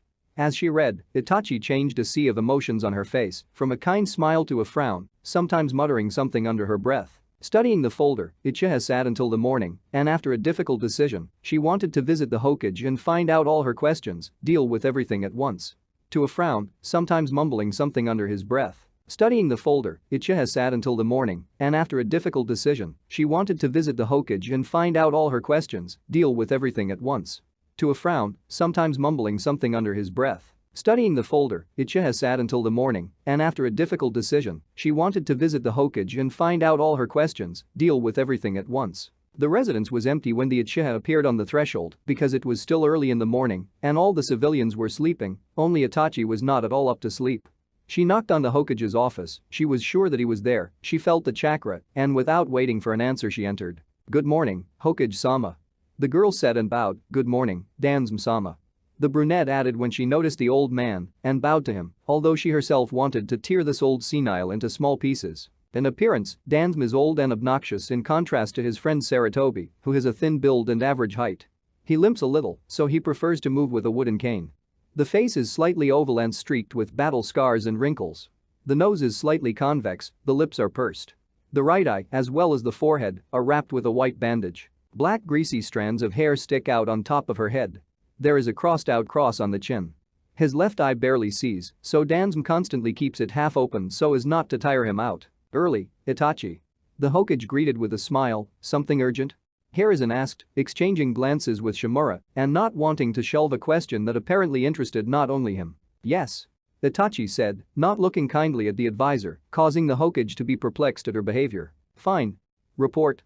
Third said quickly, which surprised Itachi. Dansum drilled into it with his only visible eye, but he wasn't even going to leave. "I have a private matter, could we talk in private?" Not at all shying away under the gaze of the elder, the Uchiha reported. Danzo stood up and walked very close to Itachi, to which he only grimaced, although he did not notice this. "What a disrespect. You're kicking me out, girl.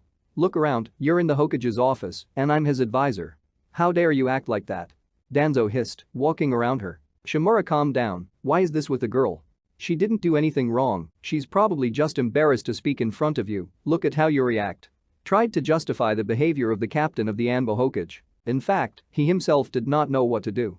The third understood that Itachi simply would not have come, but he could not expel Danzo either, it would be too suspicious. "Hokage-sama, I just wanted to inform you that a boy I like has appeared, and I want to know your opinion, after all, I am not an ordinary shinobi." After thinking for a moment, Itachi said and smiled. Hiruzen smiled back, and the advisor began to snort, mumble something, and waving his hand, he retired to himself. "Well, what are you, Itachi, of course, tell me. And who could like such a girl?" Sarutobi asked, continuing to smile and point to the Uchiha's ear, and then to the door behind which Danzo had disappeared. The Uchiha wasn't an idiot either, and she knew they were being overheard. "Maybe we'll take a walk and you'll tell me everything, otherwise I sat up completely, we sorted things out all night, I don't feel my back at all anymore." The man continued as he got up from his chair. The Hokage, as if nothing had happened, stretched, as if his muscles were really stiff, and headed for the exit. Itachi followed. After leaving the residence, they went to Itachi's favorite restaurant to have a bite to eat and get rid of surveillance. We ordered dango in the restaurant and started our simple breakfast. When they finished eating, they simply disappeared, dispersed in a haze, and the shinobi watching them almost fell from the roofs. The spies, without thinking twice, went down and approached the table, still not coming to their senses, they stood like statues. Spies did not miss them even once, but when they had time, no one understood to exchange with clones. The cook, who saw that the client left and other shinobi appeared instead, decided to take advantage of the situation, approached and made them pay for their friends. Of course, they had to fork out and return empty-handed to their boss. Shisui, who was watching Itachi, after seeing the performance, simply disappeared right from her hiding place. Itachi would not go anywhere anyway, especially since Fugaku should be informed about the results of the investigation and the analysis. Itachi and Hiruzen watched the negligent pursuers and chuckled. Having got rid of surveillance, they went to the archive to calmly talk. The Hokage set up a barrier and stared at Itachi, waiting for the girl to speak, but she was silent, not knowing where to begin. "I'm ready to listen to you. What could have happened, since you couldn't restrain yourself even with Danzo?" Tolly said. Tolly asked the man, but in response he heard only silence. "What interesting boy did you like? What should you report about him to the head of the village?" Hiruzen asked a more interesting question, waiting for the girl's reaction. Itachi was embarrassed and stood red as a tomato, while the Hokage smiled as he considered the situation. "The fact is that I found the information that we discussed last time, and I have even more questions." Taking control of her emotions and coming to her senses, Itachi spoke, and Hiruzen frowned. "Why doesn't Naruto know about his parents? Why is he hated in the village? Why can't I date him? Why was the Kyuubi sealed in it? Why? For what? For what?" The brunette did not stop, bombarding the head of the village with questions. The Hokage stopped her interrogation with a wave of his hand and, looking at the girl, realized that he needed to explain himself. The hope of delaying this moment disappeared as soon as he looked into Itachi's eyes. "Wait, Itachi, not all at once. I will tell you the truth, only this conversation should remain between us." The Hokage replied, considering how much he could trust the girl. The Uchiha nodded, and Hiruzen offered to sit down. The conversation was not easy.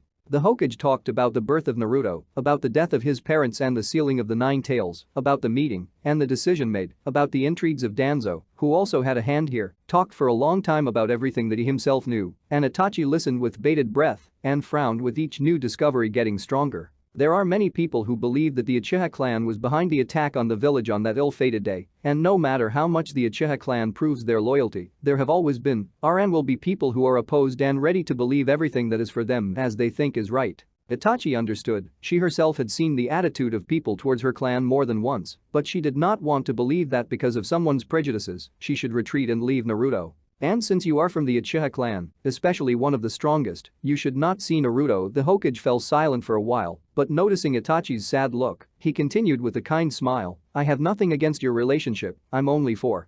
When the brunette blushed a little, without noticing it herself, Hiruzen was already quite in high spirits broadcasting further. "When I found out about your acquaintance, I was a little discouraged, but learning more and more about your friendly relations, which grew stronger every day, I was happy and a little proud of my children. Yes, you are all my kids, you are all like family to me, and nothing will stop me from thinking like that. And even though I am already very old, the simple joys of life are not alien to me. Friendship, sympathy, love, these are wonderful feelings." Itachi wanted to say something to refute such statements, but the Hokage stopped her with a hand gesture and continued more seriously, deciding that it was time to end the long and frank conversation. "You're a smart girl, Itachi, so I hope you understand that it's not only better for him, but also for you.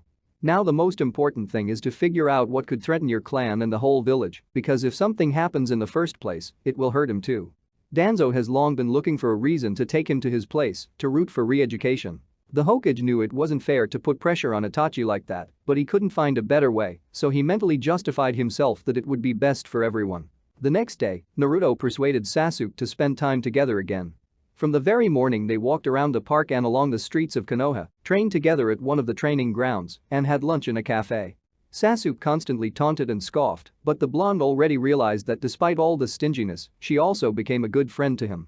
The walk turned out to be interesting. Naruto again infuriated the girl with his jokes, and Sasuke chased him around the village. "A couple of times we ran into classmates, they giggled and left.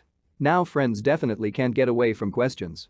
In the evening, already rather tired and calmed down, they calmly walked towards the Uchiha quarter. Sasuke no longer had the energy to run after the blonde or say anything, he only had enough strength for the signature The blonde kept smiling, realizing that nothing would happen to him, Sasuke did not even notice how she took his hand, probably in order to keep up, justify her actions in the thoughts of the blonde, and for quite a long time he has been walking like that, and chuckles. As much as Naruto wanted to walk a little longer, the road wasn't endless and eventually led them to their destination, the Uchiha quarter. Before that, Uzumaki had escorted her only to the gate. He never entered the territory of the clan, he didn't even go with Itachi. He himself did not understand why, but this quarter seemed to him a separate state, a mysterious country where one could not get just like that, without the permission of one of the clan members or something even more powerful. The blonde said goodbye to his friend, who quickly ran away, blushing beforehand when it dawned on her that they had been holding hands all this time. Naruto looked at the running Sasuke and was surprised at the speed of her escape, apparently she still had strength. When the girl was completely out of sight, he turned around on his heels in high spirits and was about to go to his apartment but suddenly noticed a familiar figure in the distance. As the figure approached, he recognized it as Itachi. She walked with her head down and did not notice anything in her path, not even the blonde. Naruto without hesitation rushed to her. He had not seen her for so long and did not talk to her that now he just wanted to hug and make sure that it was her. Itachi, seeing the running and smiling Uzumaki, did not know where to go. She was overwhelmed with emotions after talking with the Hokage, and then the very object of her thoughts and feelings appeared. She was glad to see him, but it was impossible, not now, and this was an order that must be carried out in any case. Itachi stopped and Naruto stopped. He saw the sad smile of his friend and a single tear that rolled down her cheek. Moving away from the shock, the blonde ran even faster towards her and still did not have time. She evaporated in front of the very nose of the Uzumaki, and the uncomprehending Naruto fell to his knees where the girl had recently stood. The Uchiha, once in her room, collapsed onto the bed, completely exhausted, both physically and emotionally. Tears did not want to stop, her desires were at odds with her duties, but she would obey the order, let it hurt. She was a shinobi, and emotions had no place in her life, not now. The decision has been made and the Uchiha will hold out, it's not for long, until they bring Danzo to clean water. Itachi will try for this. She will protect her clan and her friends. Sasuke couldn't sleep. So much happened this weekend that my head was spinning. Each time her thoughts revolved around the notorious blonde who became her friend. She does not admit this to him, but she will no longer deny the created connection, at least in front of herself. Naruto lay on the roof of his house and looked at the stars. Sleep never came to him, but Itachi did not leave his thoughts. So many questions swirled in his head that she began to crack, but he did not care. He just continued to watch the stars twinkle in the dark and think about his girlfriend. Shisui was heading towards the house after reporting the information to the head of the clan and smiled at her thoughts. She did not talk about the danger from the route led by Danzo, but only about her friend's love. Fugaku decided not to get involved in the rest of the problems, they would figure it out themselves, together with the Hokage. Yes, after her story, Fugaku would definitely need a Valyrian. At the mention of the boy, he clutched his heart every time, and the Uchiha silently laughed at the reaction of her friend's father, although this did not affect her face. In fact, she was happy for her friend, and of course he would talk to her and help in any of her endeavors. Chapter 7 Danzo. Time flows like water, everything changes. Naruto hadn't seen Itachi for quite some time, but Sasuke and Sasuke began to spend a lot of time together. They trained, went out with the friends they made at the academy. Sasuke constantly snorted, but Naruto, with his endless energy, dragged her along and forced her to communicate with others, otherwise she was completely unsociable, and she got used to it. She sometimes started talking with the girls from the class, although she constantly cursed with Sakura, but is that really a problem? As the blonde told her, friends can quarrel and make peace, and then again. How many people, so many opinions. Sometimes the Uchiha was surprised because it can be normal when he wants, though he rarely wanted it. He constantly arranged clowning and amused the audience, but Sasuke got used to this, even began to smile, and did it more and more often, spending time with the blonde. Studying has never created problems. If you have brains, then there is no need to bathe. Iruka-sensei tried to drive a lot of different knowledge into the heads of negligent students, and they absorbed them like a sponge, although sometimes Naruto just fell asleep, and the Uchiha let him right off later. And so their weekdays passed quite imperceptibly, day after day. Itachi carried out her task, relayed information and continued to monitor the clan. Everything was calm. When Itachi revealed to her friend that she knew about her surveillance, she simply did not intervene. She found out the reasons for this action and laughed for a long time. With the permission of the Hokage, she brought Shisui up to speed and asked for help, well, or just company. The two of them had more fun. The appointed Hokage period of 6 months expired, and they could not reveal Danzo's plans, and this greatly annoyed the Uchiha. She was on pins and needles, she snapped at everyone who came across, even Sasuke flew several times. There were no actions or movements on the part of the root, and this also infuriated Itachi. A friend tried to support, as best she could, to calm, but nothing helped. In the evening, the girls went on patrol, sometimes talking on the radio. Suddenly, Shisui sensed an approaching threat. Her shinobi instinct screamed to run, but she couldn't and informed Itachi of the danger and her location. A few minutes later, shurikens flew at her from all sides. The girl was able to fight back, though it didn't get any easier. Shisui didn't know which side to expect an attack from.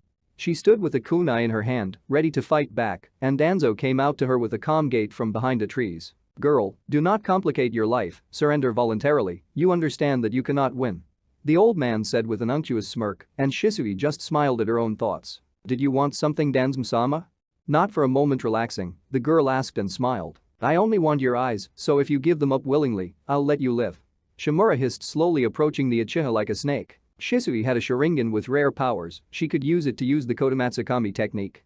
A technique that allows the user to enter the mind of any person in their field of vision and manipulate them into false memories and make it appear as if they are acting of their own free will. This technique is regarded as a genjutsu of the highest caliber due to the fact that the victim is completely unaware of self-control. Only a select few knew about her features, but apparently Danzo somehow managed to sniff out about her abilities. "Sorry, but they'll come in handy for me." The answer to such words was not long in coming, and Danzo hissed even more. The elder pulled out a katana and ran towards Shisui, who began to seal the seals, and a moment later a huge fireball flew at him.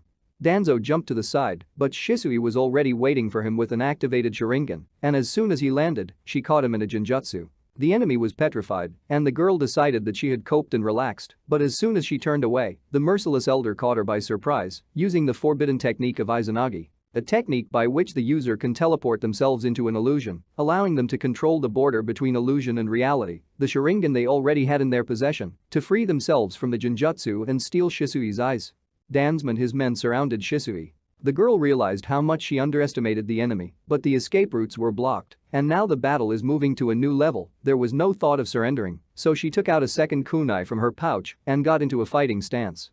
The enemy attacked from all sides. Shisui fought back, but the numerical advantage was not on her side. And they continued to play with the cornered victim, constantly inflicting wounds on the girl, but not fatal, although she could fall from blood loss at any moment.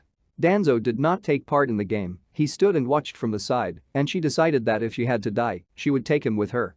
After driving the rest of the shinobi away with her fireballs, Shisui attacked the elder. Kunai tried to hook or cut his throat, to which he easily evaded attacks. The girl did not have much strength left. Wounds bled, her body ached, but she continued to hold on and tried to endure this fight. But Shimura did not seem to notice her efforts and in one motion plunged his katana into her. The pain intensified, and when it was already dark in her eyes, the girl heard the voice of her friend and collapsed to the ground. Itachi didn't run alone, she lingered, informing the Hokage about Danzon's attack. The assembled squad, led by Itachi and the Hokage himself, headed towards Shisui. All shinobi were from the Anbu detachment, specially trained fighters. Arriving at the place, Itachi saw her bloodied friend, who was pierced by Danzon's katana and began to scream. The Sharingan burned with fire, pain permeated her entire body until the girl fell to the ground, losing consciousness. The Anbu detachment surrounded the shinobi. Now the numerical superiority was on their side, but the root fighters were not going to lay down their arms and surrender to the will of the winner. They were trained to kill or be killed in battle. A serious battle ensued. Kunai and shurikens flew everywhere. The sound of metal and cries of the names of techniques were heard. "Where are you in such a hurry?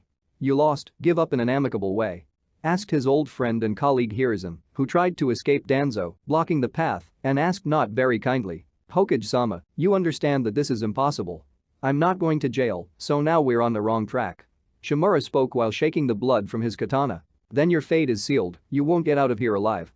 Saratobi announced his decision, who also had a katana at the ready and rushed into battle. Competing in skill with swords, friends attacked each other, then attacking, then retreating. The metal sparked when struck. It would have looked beautiful if it weren't so dangerous. The sword fight did not last long. Hiruzen folded the seals and a powerful jet of fire flew at Shimura. Danzo dodged the fire and used a wind technique that cut everything in its path. Saratobi summoned a giant wall of earth, and she managed to contain the technique and defend herself. The Hokage used the summoning technique and summoned Enma, the monkey lord, who caught Shimura in a vise, tightly squeezing his throat with one hand, holding his hands with the other, and wrapping his legs around his legs so that it was not possible to move. When Danzo was defenseless, Hiruzen approached and with regret in his eyes, plunged the katana into his heart. Whatever Danzo was, for him he always remained a friend. They had different views on life and the rule of the village, but he treasured it, and now Saratobi killed him with his own hands. Enma let go of the relaxed body and it fell to the ground. The Hokage said a few words, rather for himself, to ease his conscience and releasing a jet of fire, setting fire to the body of the former advisor. After standing a little near the burned to the ground body, he went to the others, where nothing could be heard. The battle is over, the Anbu shinobi are wounded, exhausted, waiting for further instructions from the head of the village, and having received them, they went to carry out. The captured root fighters were sent to prison until the circumstances were clarified, the dead were burned, and Shisui and Itachi were sent to the Konoha hospital. It was a bloody night, but no one will know about it, except for those who were present in person. The Hokage will try to hide the underside of the shinobi world, and everything will be as always. Peacefully. But he treasured it, and now Sarutobi killed him with his own hand. Enma let go of the relaxed body and it fell to the ground. The Hokage said a few words, rather for himself, to ease his conscience and releasing a jet of fire, setting fire to the body of the former advisor. After standing a little near the burned to the ground body, he went to the others, where nothing could be heard. The battle is over, the Anbu shinobi are wounded, exhausted, waiting for further instructions from the head of the village, and having received them, they went to carry out. The captured root fighters were sent to prison until the circumstances were clarified, the dead were burned, and Shisui and Itachi were sent to the Konoha hospital. It was a bloody night, but no one will know about it, except for those who were present in person. The Hokage will try to hide the underside of the shinobi world, and everything will be as always. Peacefully. But he treasured it, and now Sarutobi killed him with his own hand. Enma let go of the relaxed body and it fell to the ground. The Hokage said a few words, rather for himself, to ease his conscience and releasing a jet of fire, setting fire to the body of the former advisor. After standing a little near the burned to the ground body, he went to the others, where nothing could be heard. The battle is over, the Anbu shinobi are wounded, exhausted, waiting for further instructions from the head of the village, and having received them, they went to carry out. The captured root fighters were sent to prison until the circumstances were clarified, the dead were burned, and Shisui and Itachi were sent to the Konoha hospital. It was a bloody night, but no one will know about it, except for those who were present in person. The Hokage will try to hide the underside of the shinobi world, and everything will be as always. Peacefully. Enma let go of the relaxed body and it fell to the ground. The Hokage said a few words, rather for himself, to ease his conscience and releasing a jet of fire, setting fire to the body of the former advisor. After standing a little near the burned to the ground body, he went to the others, where nothing could be heard. The battle is over, the Anbu shinobi are wounded, exhausted, waiting for further instructions from the head of the village, and having received them, they went to carry out. The captured root fighters were sent to prison until the circumstances were clarified, the dead were burned, and Shisui and Itachi were sent to the Konoha hospital. It was a bloody night, but no one will know about it, except for those who were present in person. The Hokage will try to hide the underside of the shinobi world, and everything will be as always. Peacefully. Enma let go of the relaxed body and it fell to the ground. The Hokage said a few words, rather for himself, to ease his conscience and releasing a jet of fire, setting fire to the body of the former advisor. After standing a little near the burned to the ground body, he went to the others, where nothing could be heard. The battle is over, the Anbu shinobi are wounded, exhausted, waiting for further instructions from the head of the village, and having received them, they went to carry out. The captured root fighters were sent to prison until the circumstances were clarified, the dead were burned, and Shisui and Itachi were sent to the Konoha hospital. It was a bloody night, but no one will know about it, except for those who were present in person. The Hokage will try to hide the underside of the shinobi world, and everything will be as always. Peacefully. After standing a little near the burned to the ground body, he went to the others, where nothing could be heard. The battle is over, the Anbu shinobi are wounded, exhausted, waiting for further instructions from the head of the village, and having received them, they went to carry out. The captured root fighters were sent to prison until the circumstances were clarified, the dead were burned, and Shisui and Itachi were sent to the Konoha hospital. It was a bloody night, but no one will know about it, except for those who were present in person. The Hokage will try to hide the underside of the shinobi world, and everything will be as always. Peacefully. After standing a little near the burned to the ground body, he went to the others, where nothing could be heard. The battle is over, the Anbu shinobi are wounded, exhausted, waiting for further instructions from the head of the village, and having received them, they went to carry out. The captured root fighters were sent to prison until the circumstances were clarified, the dead were burned, and Shisui and Itachi were sent to the Konoha hospital. It was a bloody night, but no one will know about it, except for those who were present in person. The Hokage will try to hide the underside of the shinobi world, and everything will be as always. Peacefully. While Shisui and Itachi were sent to the Konoha hospital. It was a bloody night, but no one will know about it, except for those who were present in person. The Hokage will try to hide the underside of the shinobi world, and everything will be as always. Peacefully. While Shisui and Itachi were sent to the Konoha hospital. It was a bloody night, but no one will know about it, except for those who were present in person. The Hokage will try to hide the underside of the shinobi world, and everything will be as always. Peacefully. Chapter 8 Confession. For the second night Naruto spent the night on a chair next to the bed of the unconscious Itachi. As soon as Sasuke told the blonde where she was, he rushed to the hospital without hesitation. Even though they didn't see each other, even if Itachi avoided him, at that moment it didn't matter. There was a mess in my head. As usual, Naruto woke up early in the morning, changed the water in a vase of flowers, washed himself. Although this did not help to remove his pallor and bags under his eyes, he himself became like a ghost. He sat down in his usual place next to his girlfriend and lightly ran his hand over the girl's cheek, stroking her. Itachi's eyes widened sharply, the Sharingan burning in them, but not the same as Naruto had seen before. The pattern changed. The blonde, not expecting this, stared at her without blinking. After a minute tears flowed down his cheeks and he rushed to hug Uchiha. "Naruto? What are you doing here?" the girl asked, not understanding anything. "Where am I?" The Uzumaki calmed down a bit and released the girl from his bear hug while Itachi turned her head to get their location. "It's okay Itachi, it's okay now. You're in the hospital and once you've regained consciousness, you need to call a doctor.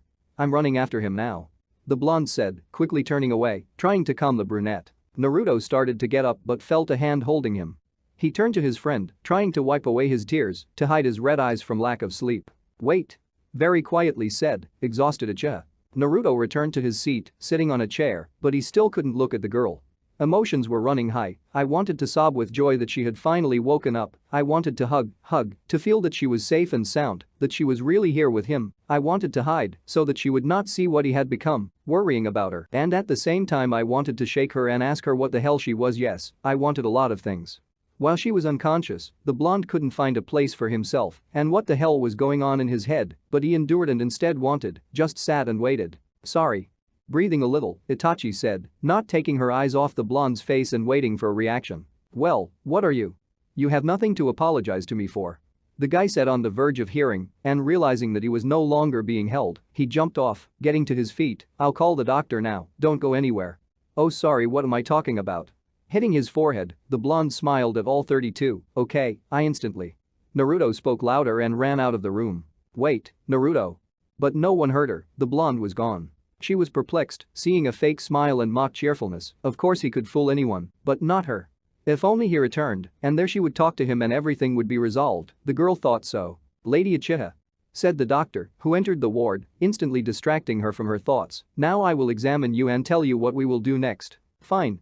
Itachi replied, pushing herself up to sit comfortably. "Where's the boy who followed you?" She asked the most interesting question of her now, peering into the doctor's eyes. "He left." Grimacing, the doctor spat out the phrase. Itachi didn't ask for anything else, realizing that it was a no-brainer. The doctor calmly did his job and checked her from all sides, checked the indicators, lifted her up so that she could walk and some other manipulations with her muscles and reflexes. "How are you feeling?" the doctor asked after the examination. "Well, I even slept." Itachi replied with a smile. "How long have I been here?" "You were unconscious for 3 days."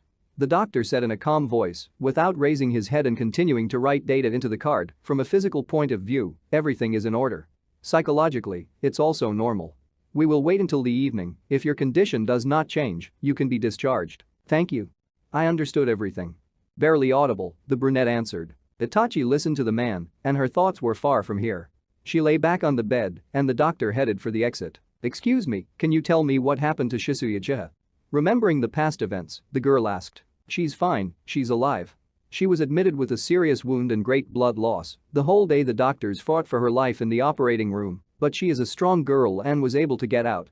It can be said that she slipped from the clutches of death. She has already regained consciousness, but I do not recommend visiting her yet. She is under strong drugs and is now resting." The doctor explained in a calm tone and left the room, taking with him a medical card with indicators. Itachi remained on the bed, staring up at the ceiling as she considered the information she had received in Naruto's behavior. "Hi sister." Sasuke called too loudly, flying into the ward. "How are you? How are you feeling? When will they write? Maybe you want something?" Did not stop asking questions, energetic, even too much. "Girl. I want you to calm down." Sasuke slammed into a chair with just one sentence from Itachi. "What happened during these days while I was passed out?" she asked her sister, sitting up in bed. "Where to begin? What exactly are you interested in?" Sasuke asked her sister, quickly recovering from the shock and smiling again. "Everyone, tell me everything." Itachi spoke more softly and smiled back. "Well, at home, everything was the same as before. The parents were worried, but the doctors said that there was no danger to life, you were just sleeping, and they calmed down. Dad is constantly working, Mom is waiting for you to wake up, by the way, I told her, so she will come to visit. It was recently announced that an elder had died. It was boring at school because Naruto didn't come, it's always like this without him. Sasuke began to list the news for 3 days. Today, again, some type tried to call for a walk, can you imagine? I don't even know his name, but I like you, let's go for a walk. The girl mimicked a classmate, and Itachi smiled even wider. Why didn't Naruto go to school? Itachi asked her sister. Because of you he found out that you were in the hospital and flew here like lightning, did not leave you all these days. I even forced him to eat, explained that everything was fine, and you would wake up, but he did not believe until I see with my own eyes that everything is fine, I won't leave. He spoke with such a face, it had to be seen. Sasuke laughed, and her older sister's heart stuttered in her chest, and so wanted to see him. The sisters discussed the news and just the successes of the youngest in the field of knowledge until the very evening, until the doctor came and let Itachi go home. They went home together and pleased their parents that everything was fine with the girl and she was healthy. We had dinner, and already lying on the bed in her room, Itachi remembered the blonde who never appeared again. It was getting dark on the street, all the inhabitants of the house were going to sleep when the uchiha jumped out the window and ran away only to her alone in the direction led, or rather to one harmful blonde. Hey Naruto. Itachi whispered in Uzumaki's ear, causing him to almost fall off the roof. After Itachi almost disappeared from his life, he developed a habit of sitting, although usually lying on the roof before going to bed, watching the stars. So he lay quietly, as usual, until someone crept up and frightened him. It's just me, what are you so scared of? The girl asked, holding the hand of the blonde who was rolling down from the roof. You wanted to kill me? I almost gave my soul to God. How can you sneak up on good people like that? Naruto puffed, snorted and resented, waving his free hand. And even though there was a spark of joy in his eyes, which, as Naruto understood, he could not hide from the insightful Itachi, he still would not forgive her just like that. I'm sorry, I didn't think shinobi were so gentle these days. The Uchiha replied with a sparkle in her eyes. The girl looked at the guy who continued to puff something, and she was very funny from this picture, but she decided that a little revenge would not hurt anyone, and with an offended expression and pouted lips, she turned away. Okay, passed. Why are you so late? Especially to me. The last words were spoken in such a tone that Itachi didn't believe it was her Naruto. A kind, good, always cheerful boy. Sorry. The girl said and let go of his hand, pointing to the place next to her. Naruto saw the sudden change in Itachi's face and realized that it was from his not-so-friendly behavior, but he couldn't help it now. It hurt him too much the whole time they were apart, and Itachi disappeared without explaining anything, just leaving him. He sat down, as the girl suggested, but further away. Itachi did not persuade the blonde, but simply buried her head in her knees. I didn't mean to offend you. I just couldn't see you. Itachi spoke without changing her position, to which Naruto snorted and stared at the stars. I really wanted to, but I couldn't. Don't ask me why, I can't answer, but please trust me. The girl continued to explain and the blonde turned in her direction, already listening more attentively and not pretending that she was not at all. You are not just a friend for me, you have become a necessary part of my life. You are for me the ray for which I am ready to allot, you are the most important person. During the long and painful time that she did not see Naruto, she thought a lot and decided for herself, so now she wanted to clarify everything as soon as possible and be with this smiling guy again. Naruto's eyes widened as he explained, and Itachi was overwhelmed with the feelings she'd been holding onto for so long. I love you so much. Itachi finished, unable to hold back her tears any longer. And with tears she rushed at the guy, hugging him as tightly as she could, at the same time restraining herself so as not to strangle him, as she herself was strangled by emotions. He also hugged Itachi back and started stroking his back, comforting him. I love you too. Naruto replied without hesitation. Itachi pulled back to look into his eyes as he smiled. He smiled as he always smiled at her, the most sincere and kind smile. You are my very first and best friend. And I love Sasuke, now she is my friend, and in general I already have so many friends, and all thanks to you, but you will always be special to me, because you accepted me as I am and saved. If it wasn't for you, maybe I wouldn't be here. Uzumaki spoke up. Naruto continued to smile at Itachi, also holding her in his arms, only now they looked into each other's eyes, and the girl realized what kind of child he was. She decided to confess her feelings to him, but he misunderstood, although what else to expect, this is Naruto. She simply smiled back, wiping away her tears and settling herself comfortably in his lap, her head resting on his shoulder as they sat for an hour, minding their own business. Itachi did not become very upset because even she herself, despite the fact that she was a genius, took time to sort out her feelings, let alone him. It just means it's not time yet and she'll have to wait, as if waiting for the day when the Uzumaki is old enough to confess again.